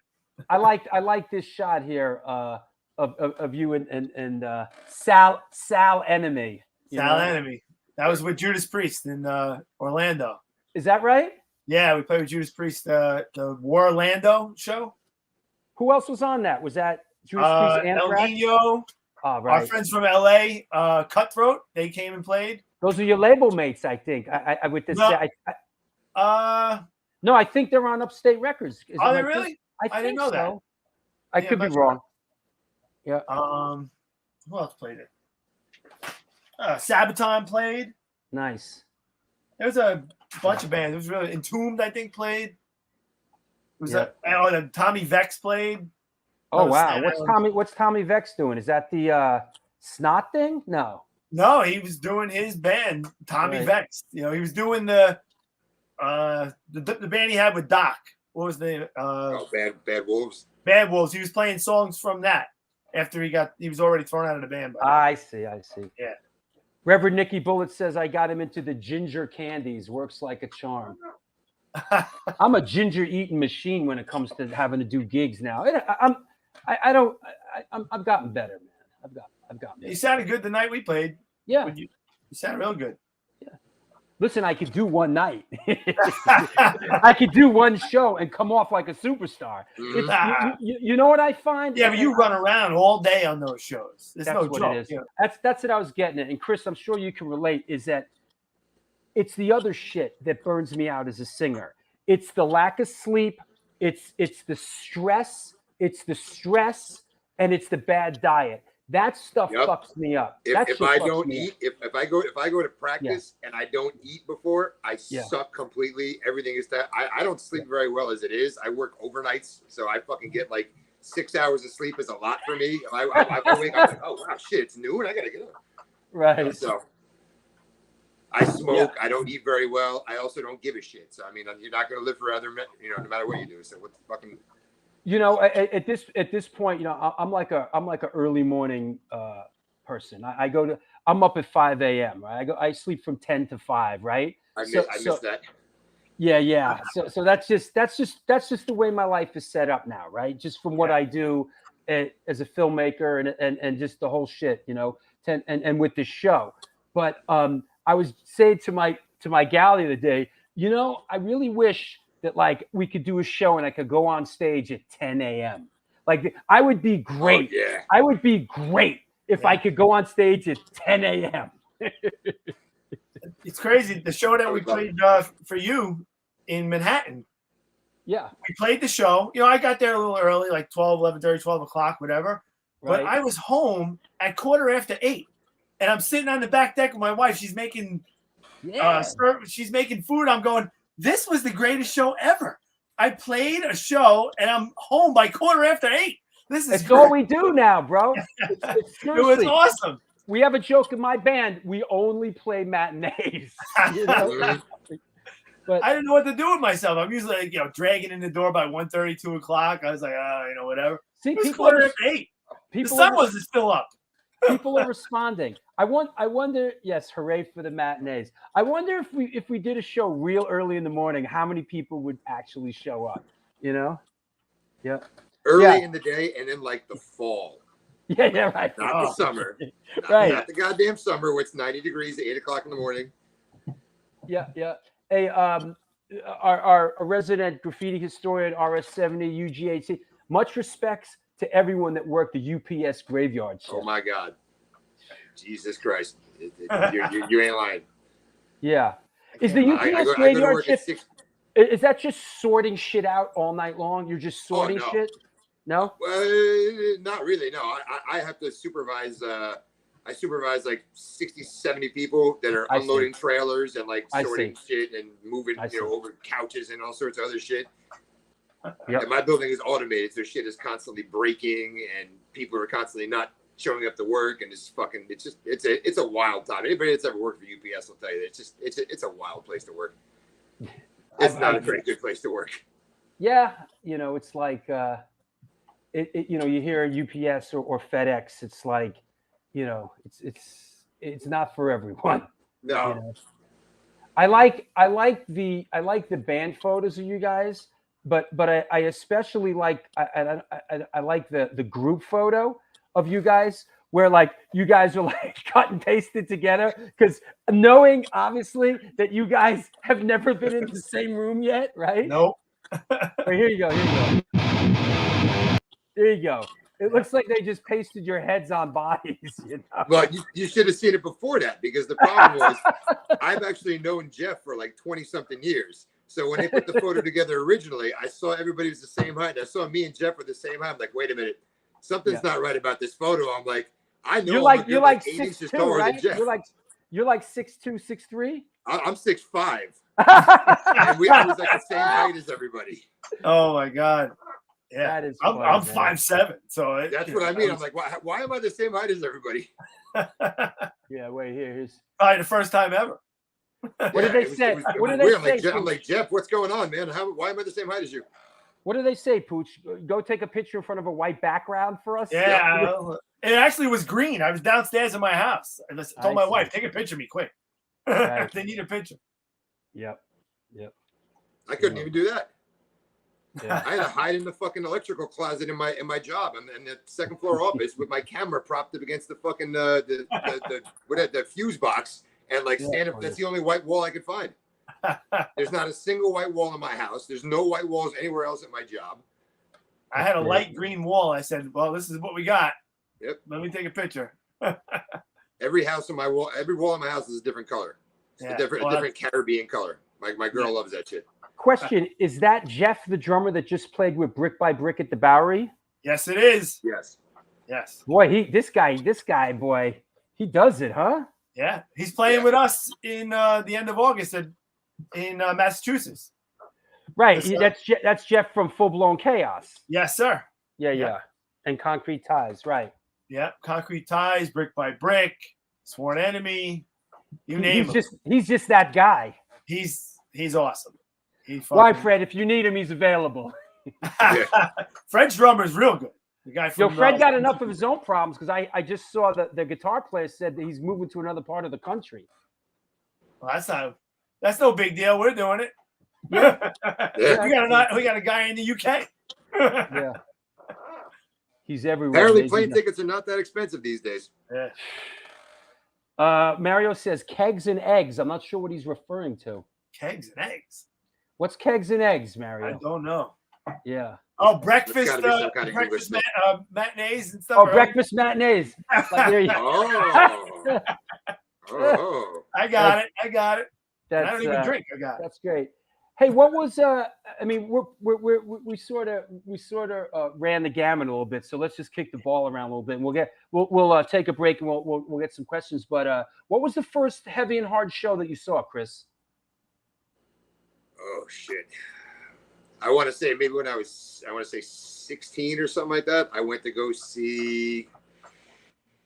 Who the fuck was it? I went to Shelter. Oh, wow! At the Stone Pony, and Fury 5 played that show.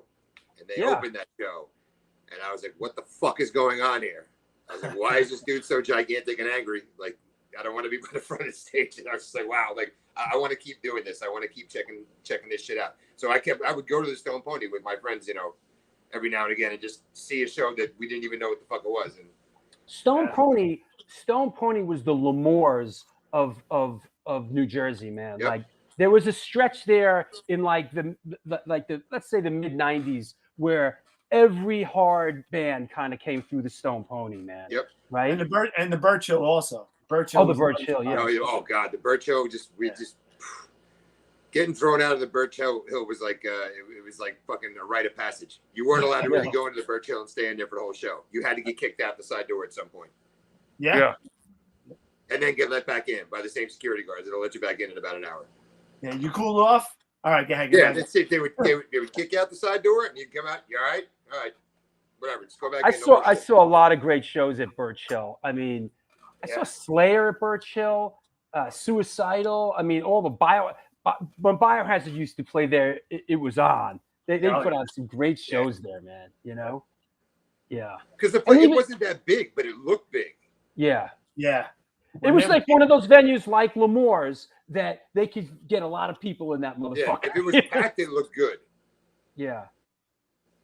Yeah, Brian Welch says Birch Hell, JJ the parking lot Nazi. Oh God, that's so bitch. I remember that guy. Yep. Shit. Why was he in charge of the parking lot or something? Yeah. Yeah. That whole booking scene back then was just the JJ the parking lot Nazi. He did it there in Chrome. He was just an asshole. Heath Miller booked all the shows back then. He was an asshole. Hey, Puch, any Lemore perspective you can give us? Well, I'm a little older than Chris. I think I'm 53, so I seen Cliff Burton, Metallica at Lemoore. Wow. You know, so I seen them all. I was going there 14, 15 years old. I met me and my friend Johnny, who actually played Johnny Eggs, who plays in Sheer Terror now. My sister was dating a guy that was opening up for Carnivore. We were like 12 years old, and we got to go see the sound check, and we're watching Pete. We're in Catholic school at the time, and they're playing God Is Dead, and I was just like, this is the greatest thing I've ever seen in my life. I was like, oh my God. And I told Pete that story and Keith that story when I got to meet them years later. But at 12 years old, seeing Pete, he was 6'6", you know, and he had a real chain on his bass. Like it was a real chain. It wasn't like a fake chain for a strap. And I went over to his bass because I was on the stage because my sister's boyfriend's gear was there. And I had my finger like real close to the bass. And all of a sudden, his voice came out of nowhere. He goes, "You can play it if you wanna." And I was like, I just looked up. I was like, "Holy crap!" He put it on me. The bass was almost touching the floor. I was just like, "Bong, bong." But I was like, "Wow!" I was like, "Holy shit!" I put it back on the stand, and I was hooked. Carnivore after that. I was like, "This is the best thing I've ever seen." I came home. I was telling everybody, I was like, "This band was insane. They're throwing meat to the audience," and I was just, it was insane. Here's one from the archive: the Lemoore, the last thrash bash. Yep. Cro-Mags, Leeway, Prong, Biohazard, Typo Negative, White Zombie. Wow. Nonfiction. I was there for that one. I was there for that whole thing. Yep. Oof. Yep. I saw. It's a Cro-Mags reunion with John Joseph Harley and Doug Holland. Yep. There you go. And of course, but I was there for the Slayer, the one where they sold out the place. There was completely the walls were and the ceilings were dripping water, and there was people in this. I've never seen it. I tell the story all the time. Never seen it. Walked into the bathroom. People were flushing the toilets and drinking the water out of the toilet. Oh, yeah, because it was so hot in there. They were just trying to get the fresh water and just splashing the water on their face and drinking it as the water was coming down. They were just going like that. And I was like, I actually got the dry heaves. I was like, oh, I'm good. I'll die. Yeah. I'm good. It was the craziest show, but I was glad I saw Iron Maiden there. I saw Kiss there. I saw your boys Anthrax there a couple of times. Oh, yeah. How many times? Yeah. I saw them there. They were good. They were almost like a house. Yeah. Yeah, they were the house band. Mm-hmm. Yeah, pretty much. They always came back around. That's one thing about Anthrax. They always were around. Like you'd see them and then all of a sudden they were back around again, and it Yeah, was. yeah. I mean, I love. They were a hard-working band. Chris, Oh, yeah. Being a Jersey guy, did you make excursions into the city with like your crew or anything? Did you guys make it into Manhattan at all, or into the 5 boroughs? Back in like when I was playing with Shattered Realm and whatnot, I used to come out to Castle Heights like all the time by myself, pretty much, and that's how I kind of met everybody from New York that I know, like because I just would come there by myself, and Castle Heights at that time was just like it was like a fucking skating rink of ninjas, like just flying all over the place, breaking shit. It was a wild place. So I used to after that, I started to meet people out there. I started, then I would start coming to shows at L'Amour's. I would start coming to shows at fucking where the fuck was the other place? The Red Zone they used to have open and whatnot. Yeah, that was Staten Island. And then everybody just kind of started migrating out to New York, and then then everybody was at that time was friends in New York and New Jersey. I'm working on this new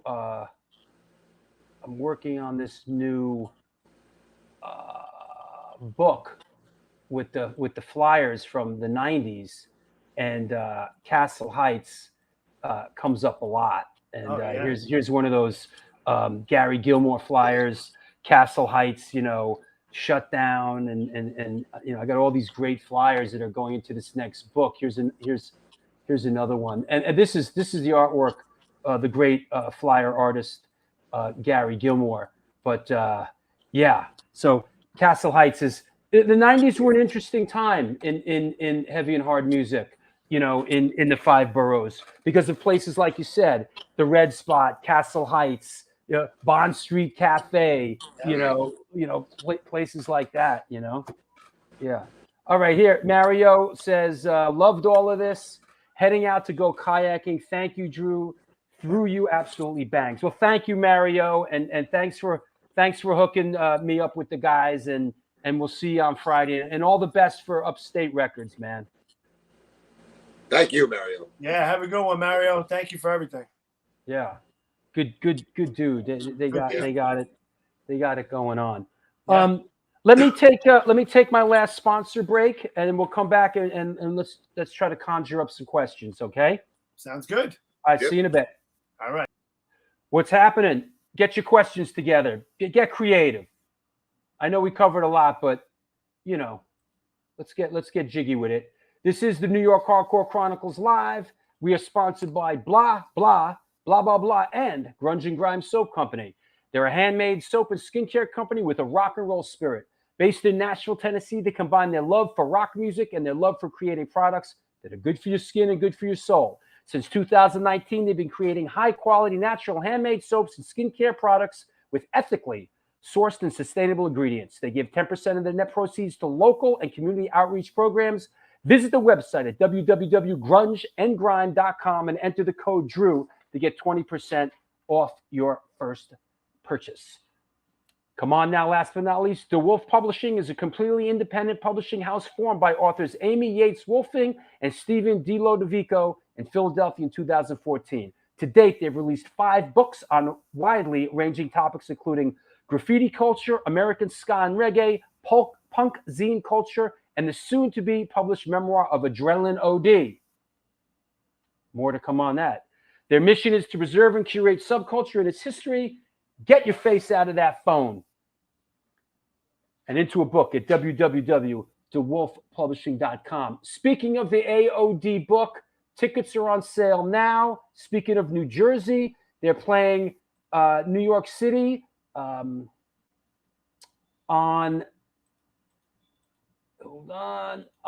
Friday, November 4th at the Bowery Electric with Fear Gods and, you guessed it, Incendiary Device. It's going to jump off tonight. Friday, November 4th, it's Dave Scott Schwartzman authored the book. If it's Tuesday, this must be Walla Walla, The Wacky History of Adrenaline OD. Last time they played Bowery Electric, it's sold out. I hear ticket sales are going very briskly. Come on down on a Friday night and come see us play with Adrenaline OD. So I support blah, blah, blah. I know. We are nothing without the blah, blah, blah. Hey, do you guys know that on Saturday, September 24th, we in general are doing a show in the park. Yes, as a matter of fact, once again, it is we. 24/7 Spies, Rebelmatic, hardcore acoustic with Eugene Hutz of Go-Go Bordello, Incendiary Device, and Butterbrain. That's free in Tompkins Square Park. It's free, you cheap fuck. Come on down to the park. No excuses. The shows are goddamn free. What do I got to do? Set up in your living room. Did you know that there is on Saturday, August 20th, by popular demand, we have brought back the hardcore brunch. This time, our guest of honor is the one and the only John Purcelli, a.k.a. Purcell. Tickets are on sale at the Organic Grill events. It's $30 all you can eat. Come on down, all you vegan nanakers. You know, hardcore acoustic. That's right. And so we're doing the hardcore brunch with Purcell on Saturday, August 20th. The last one we did was an awful lot of fun. You know what? I want to announce a show. I got 3 shows I could announce, but let's go with this one. All right? You heard it here. You heard it here first. Sunday, October 2nd, episode number 220, ladies and gentlemen, boys and girls of all ages, Mr. Troy Gregory of Killing Joke, Prong, Flotsam and Jetsam, The Witches, Crime in the City, Solution. That's Troy Gregory will be on the show. It's got quite a resume. This should be pretty damn cool. How about another one? You want another one? I'll give you another one. All right. How about we go with this one? Sunday, October 19th. Something a little, we love talking about film. Filmmaker, musician Robbie Steve Davidson. He played with The Exploited, with Billy Bio, Certain Death. He has a new film coming out called Dick Dynamite, 1945. Everybody's in it. Vinny Stigma, Billy Bio. So this is going to be a cool one. He was in The Exploited for years and years and years. And so there you go. Cool stuff. Cool. We love doing film stuff, you know? We love doing film stuff. So there you go. And just as a last heads up, the September 11th is another free show at the Bowery Electric. This is the September all ages show on the Bowery with Winterwolf, Orlando Furioso, the one and only, Murderers Row, upstate New York represent, Crazy Eddie, and from Philadelphia, old school, Why Die. So all that's going down. That's Sunday, September 11th. Hey, you know what I didn't do? And I'm just like I'm a superstitious kind of guy, when it comes to stuff like this. So let me take a minute. Any questions you have, please post some questions for our guys. Patreon. If you're wondering how to support the show, there is a Patreon page, www.patreon.com/Drew Stone. Come support this show. That's how we have been able to do 210 shows or whatever. So please continue supporting the show. If you join Patreon, you get the book free, the New York Hardcore Chronicles Volume 1, 1980 to 1989. That's the first flyer book. Like I said, we're working on the next one. You can get a free ID patch, get a free ID patch. So join us. Join us. That said, I want to shout out my latest patrons. Wait, let me put that up again. D, Joe Ackerman, and Rick Dennis. Thank you for your patronage, and please support the show. That said, no, I didn't say YDL. Why Die? Why Die from Philly? Yes, and Orlando Furioso. Yes, Why Die? Yeah, Robbie was in a band called Certain Death. Yep, I said that. Yep. I just booked that today. He's into it. So it's all good. That said, let's clear the deck. Let's bring our guests on. Any questions for our guys? Please don't be shy. We got a couple minutes left. Let's bring on Chris Rafalowich and Mike Puch. So, a lot going on over here, man. A lot of shows, you know. A lot of shows. You know, everybody's out there running the track right now, man. You know, everybody's trying to do it, and as you know, Mike, you know, everybody's on top of each other, and people are getting sick. You know, it's fucked up. You know, it is. But it's not as bad as it was. You know, you're getting a little tickle in your throat, you get a little cold, sniffles, 4 days, you're done. You know, so you got to take it for what it is. We're lucky we're even having shows. Yeah. So, you know, do your thing, clean your hands, you know, do whatever you can do. But don't not go to shows. Don't interrupt your life anymore. You know, Chris, I was flabbergasted, Chris, when you told me working in UPS with people in your face all day, you didn't take any days off work, and you and no one in your family got it. Nope.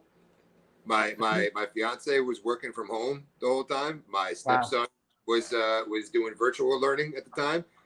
My 2 kids just moved up from Tennessee last year, so they weren't really even around for that whole business yet. But I was going to work every single day wearing a fucking mask, big ass fucking mask like this with the vents coming off of it and shit. I look like Bane. Everybody called me Bane every day and whatnot, but I never got so much as a sniffle, not nothing. Every single other person in my building, pretty much, at least on the shift that I'm on now, at one point or another, they got it. Some people got it twice. I never got it. That's amazing. So, but I'm also, I buy this shit called Zicam. And hell yeah. Anytime I feel any kind of anything, I start taking Zicam once every like 4 hours for like 2 or 3 days. That's like a zinc. That's like a zinc OD, right? Well, what were they giving people when they were in the hospital? When they were putting them in the hospital for COVID, what they were treating them with? High doses of zinc. Yeah, it's an immune system booster. So that's, I don't know. I'm not going to say that's why I didn't get it, but I mean that's what I do every time I feel any kind of sick, is I just pump myself full of that shit. And even if you're sick, you feel better in 2 days. Yeah, absolutely. Mike, I know you just sent me something, right? Yeah, just I completely forgot about it, but if we could put it up, it'd be great. Yeah, let me crop it so it. Oh yeah, I saw this, that you guys are doing this. Yeah, this is cool. Hold on, let me let's get this going. Yeah, here we go. Let's see. At the Palladium, the old Palladium in Worcester, Mass. In Worcester, Mass. On which that place hosts some heavy shows, right? They do the Death Fest there. Yep, and New England, hardcore, and Metal Fest they do there all the time too. We just played there with Shadows Fall, sold out show. Right, I saw that. Yeah, we played December. What's the date on this? I'm not seeing a date. It is August 26th. It's on the bottom. Friday, August 26th. Am I not seeing it? Yeah, it's at the bottom in red. Ah, duh. There you go.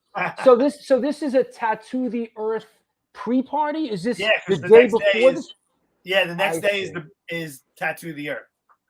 So and what's Tattoo the Earth? Is that Slipknot? No, it's Anthrax, Black Label Society,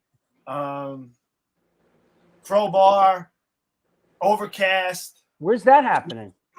It at the Palladium, but in the parking lot next door. Isn't that where they had those kids played that Have Heart played in that parking lot? Yes, exactly. Yo, that was off the hook, man. Oh yeah, it's gonna be insane. This looks like a great show. Yeah, Unearthed and us, because it's gonna be sick. I don't know any of these other 3 bands, but Unearthed obviously we know. But it's gonna be a sick show. I can't wait. It's gonna be great. And we're hoping that one of the bands don't make it to Tattoo the Earth, and we'll jump on the show. There you go. That's how it works, right? Whatever. We can always hope. You know what? I went to that theater in 1980 or 81. It was called the E.M. Lowe's Theater. It was an old Lowe's movie theater, and I saw the Jerry Garcia band there. Oh no way! In 1981, bro. Wow. Yeah. Oh shit. Yep. So let's see. Let's see what we got here. Anybody? Any questions? Yeah. Our friend Whitney. who's nice to see you again, Whitney, who works, during the show now. She worked. She never got COVID, and she worked in the biggest medical center. She was working in the middle of a medical center. I guess some people just sort of, I never got it. Yeah. My wife had it. I slept in the bed with her and never got it. So. Yo, Nikki, you saw the Aquabats at the Palladium. Did our drummer Matt Gray did you notice Matt Gray playing with them? He went out on the road with that other what the name of the band? That sucks when your drummer says, "Dude, I just got offered. The drummer can't make it, and they made me an offer I can't refuse. I can't play with you guys on this date. I got 3 weeks of shows." Bro. Yeah, it's tough. Yeah. Unearth are fantastic live. I saw them a few years ago in a small club in London called the Underworld in Camden. Of course. Yeah. Yeah. Love that place. We play there all the time. Anytime we go to the UK, we play there. Yeah. It's great. Does Chris remember DMS benefit show at Chrome? Yes. Not sure what that was. What was Chrome? A club? Club Benet. Was the other? Yeah, it used to be Club Benet. Yeah. Oh, Club Benet in Jersey. Jersey. It was Club Chrome. I don't Where remember what was. Where was Club Benet? What part of Jersey was that? It was in Sayreville. Oh, Sayreville. On Route 35 in Sayreville. Yeah. Right. Yes, I do remember that show. Makes sense. Respects to everyone that worked through that shit. Okay. Off Morgan Bridge. Yeah. Ask Mike, your boy Steve Malibu. Ask Mike if he can play any Judge.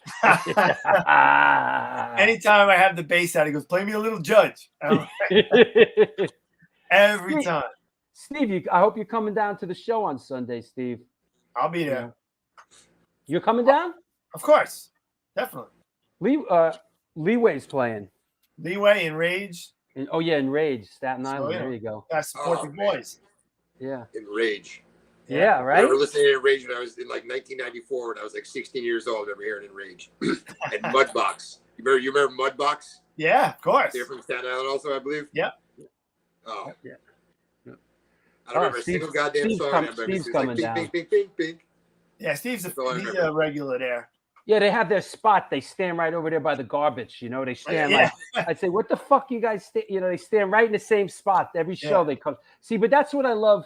That's what I love about these shows that we do, because it harkens back to the old CB's matinee. You got people that come down every show and they stand in the same spot with their clique. Yeah. Some of them standing right in the garbage, but this is our spot at the matinee. I love we're that. not moving. It's him, Panda, Chino, Joanna, Michelle. They're all hanging out. Yeah. Lord, how's that Steve Harris Fender? Oh, it rips. I love that thing. Is that behind? Is that what's behind you? That's one here, yeah. Let me see that thing. Let's see.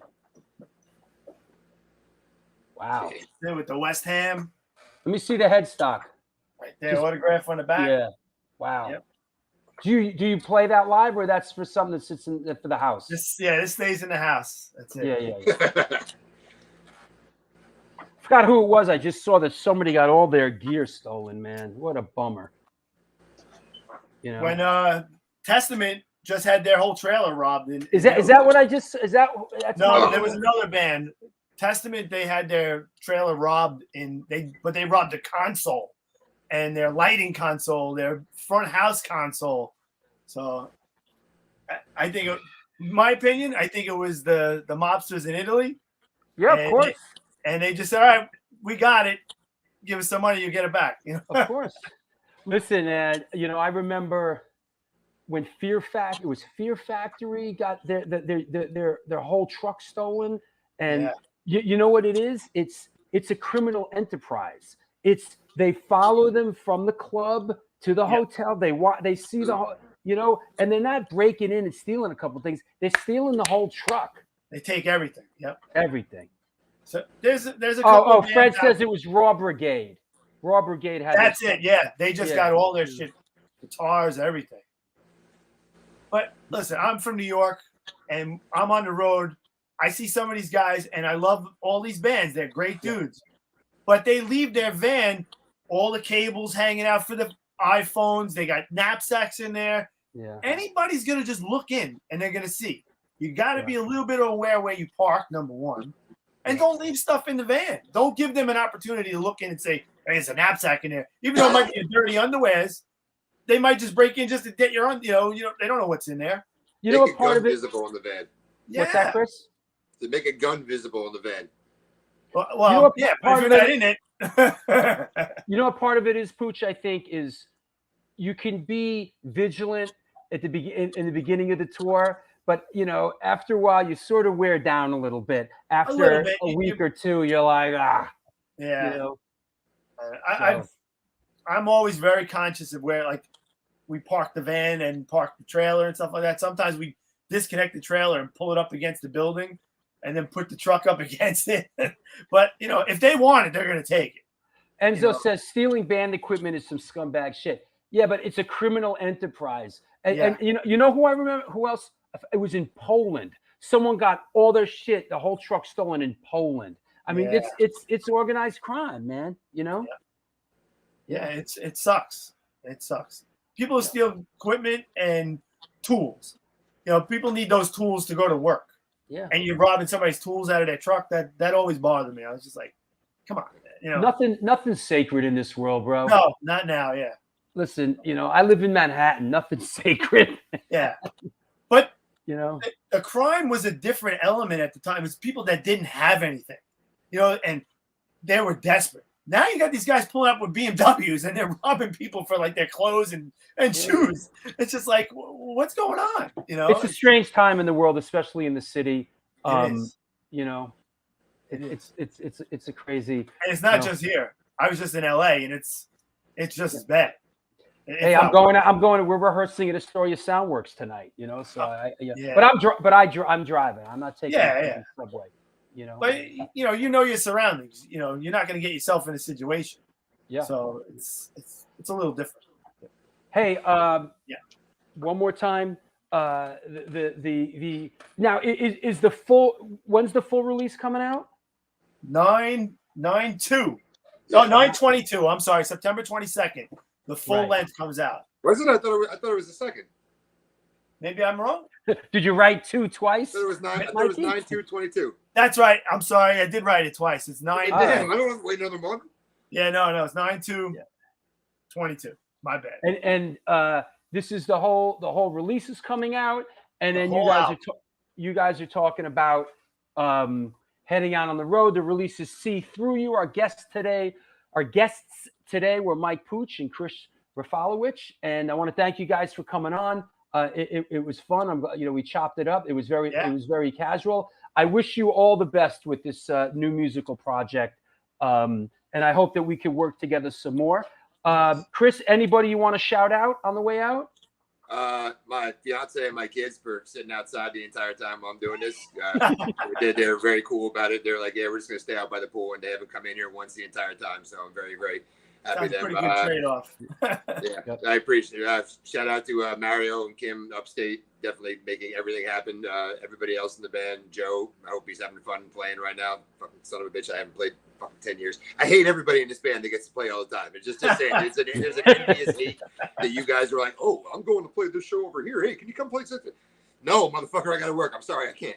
But well, it sounds like things are coming back around a little bit, Chris. I've been waiting for this for like a long time to be able to actually make music that actually, gets somewhere and actually has like some kind of, doesn't fizzle out in 10 minutes. I'm like salivating for it. So I'm very thankful for it, for everybody who was involved in it and everybody, that's still involved in it and everything. We're going to make it happen, Chris. Thank you. I feel like I've been given a second chance. It's coming. Chris, we'll talk to you soon. All the best to you and your family. All right. Thank you, man. Later, Chris. Mike, see you later, bud. You got it, brother. You're stone. Nice Thank guy, you very man. much. Nice You're guy. the best, brother. Yeah. I'll see you Sunday. Anybody you want to shout out? You got everybody. Anybody you want to shout out other than Frankie Bello? I have a special place in my heart for those guys. He's the nicest guy. Good friends with them. Frankie Bello's the nicest guy in rock and roll, man. I love them all, every one of them. Yeah, they love So, you, bro. ah, They do. they're good Is dudes. Jeremy out with them? Yes, he is. We had a Jeremy's fucking, he's the best. He don't care about anything. I love really? Jeremy. Oh, he don't give a fuck who you are, how much money you got. He'll tell you where to go no matter what. He don't give a fuck. He's the best. He makes me laugh all the time. What does he do? He does lights for them? He's the light guy, yeah. And he's the main guy.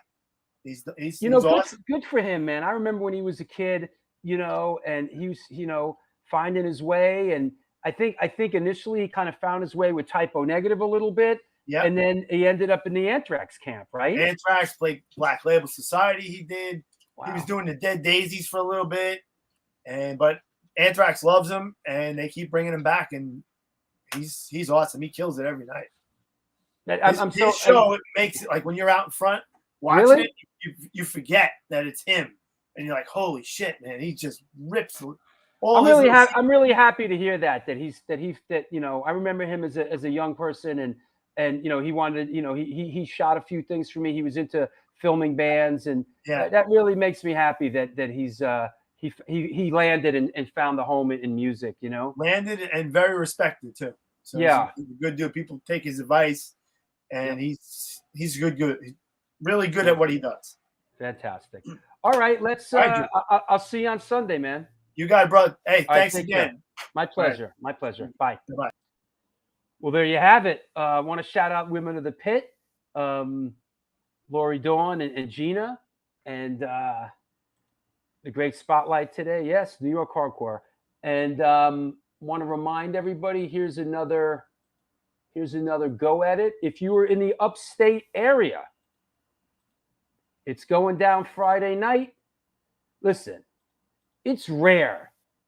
It's rare. Now, I'm not going to say it's rare that we play outside of the state of New York. It is. We're not playing outside the state of New York here. This is a New York show. We're coming up to Albany at the Empire live with Cropsy, Wrong Move, Downswing, Death Before Dishonor, and Madball. So there you go. We'll be up there. I also, last but not least, two other things I want to mention that we are on the verge of announcing the bands for Rampage Fest 4. Trying to sort it all out. It's happening November 13th, Rampage Fest 4, free, all ages, down on the barrio. Thank you. We're gonna have I got to go to rehearsal now. We have the show upstate on Friday, and then you know, we are doing the show down at the Bowery Electric on Sunday. Catch the Women of the Pit on tour, Albany, Brooklyn, and Manhattan this weekend. That's right. Come down and see the Women of the Pit. Debo the Pro, happy birthday, bro. Come on now. Happy friggin' birthday to Debo the Pro at New York Hardcore Comics, one of our great, long-lasting supporters of the show. Yeah, if it's free, it's for me. Exactly. I couldn't do this show if it wasn't for the sponsors, man. Honestly, you know. So and for the patrons. So let's see. Great show. Shout out to previous guest Gary G-Man, who was drumming like a total machine on Sunday night at Rebellion, less than a week after having a heart attack. Ay, ay, ay. Woo! Shouting out Gary G-Man Sullivan. Debo the Pro. Ayo, good looking, fam. There you go. And once more, shout out to Enzo. Thank you for sending me the Dogs of War CD. I will listen to it. I will listen to it. All right. Let me see. I think we covered all the bases here. There will be no show on. There will be show. You know what? You know how about a quick people who we want to see on the show, dude? The show's booked for the next 3 months. I have shows that are booked that I haven't even announced. You want to do? All right, let's do that. Let's do that for we'll do that for a quick minute. Who would you like to see on the show?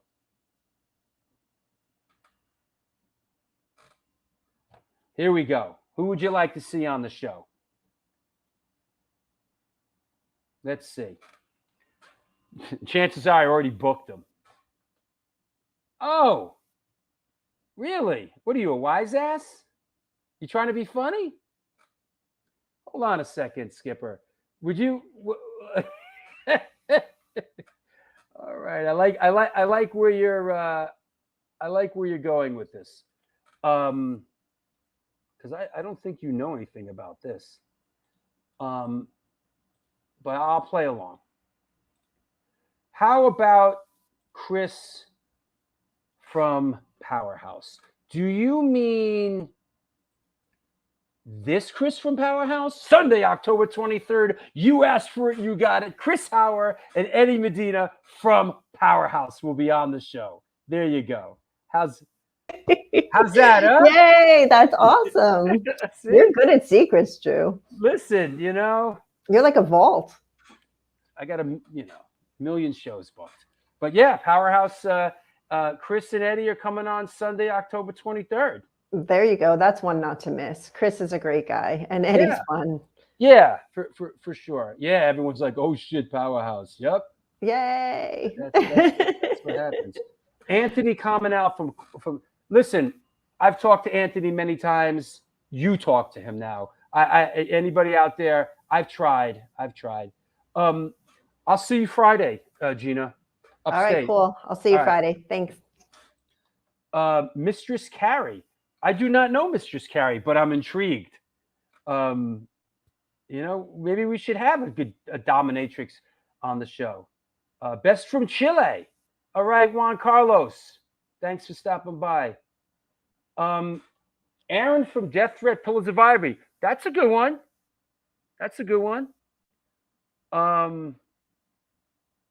Who else? Vegan show. All vegan panel. Did you see this? Did you see Whitney? Did you see? Wait, I'm sorry. Hold on. We're doing a hardcore brunch. Did you see that with Porcel? One more time. There is a organic grill. This is a hardcore brunch. Tickets are on sale now. Come down, hang out, eat some yummy vegan food, and hang out with our guest of honor, Purcell. I will be moderating it. We will be hanging out. It's a really fun time. Get in touch with him. So get in touch with, I'm sorry. You can get in touch with him. I can get in touch with him for you. Right now, the show's booked for 3 months, to be honest with you. I'm not even showing you all the shows that are booked. So we're good on that. Meanwhile, what's up with Mistress Carrie? That said. All right. Yeah. Come through. Bring your fiance. No redeeming social value. Listen, no redeeming social value. Everybody's like feeding right into it. It's pretty funny. Funny you should say no redeeming social value. Did you know that?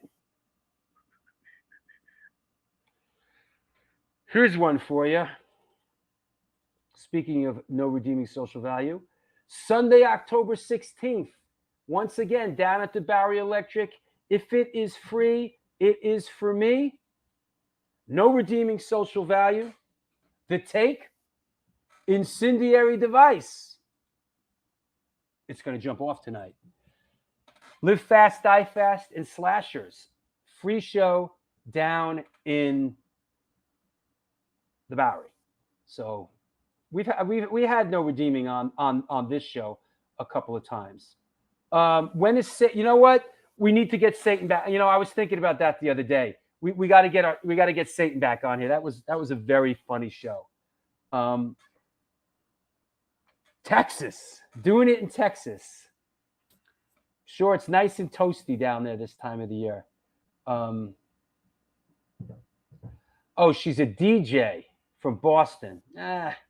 Okay. Spy versus spy. Yep. All right, everybody. Let's do this. Thanks a lot. We'll see you a week from today with GOAT, with Eric Arce. Should be a good one.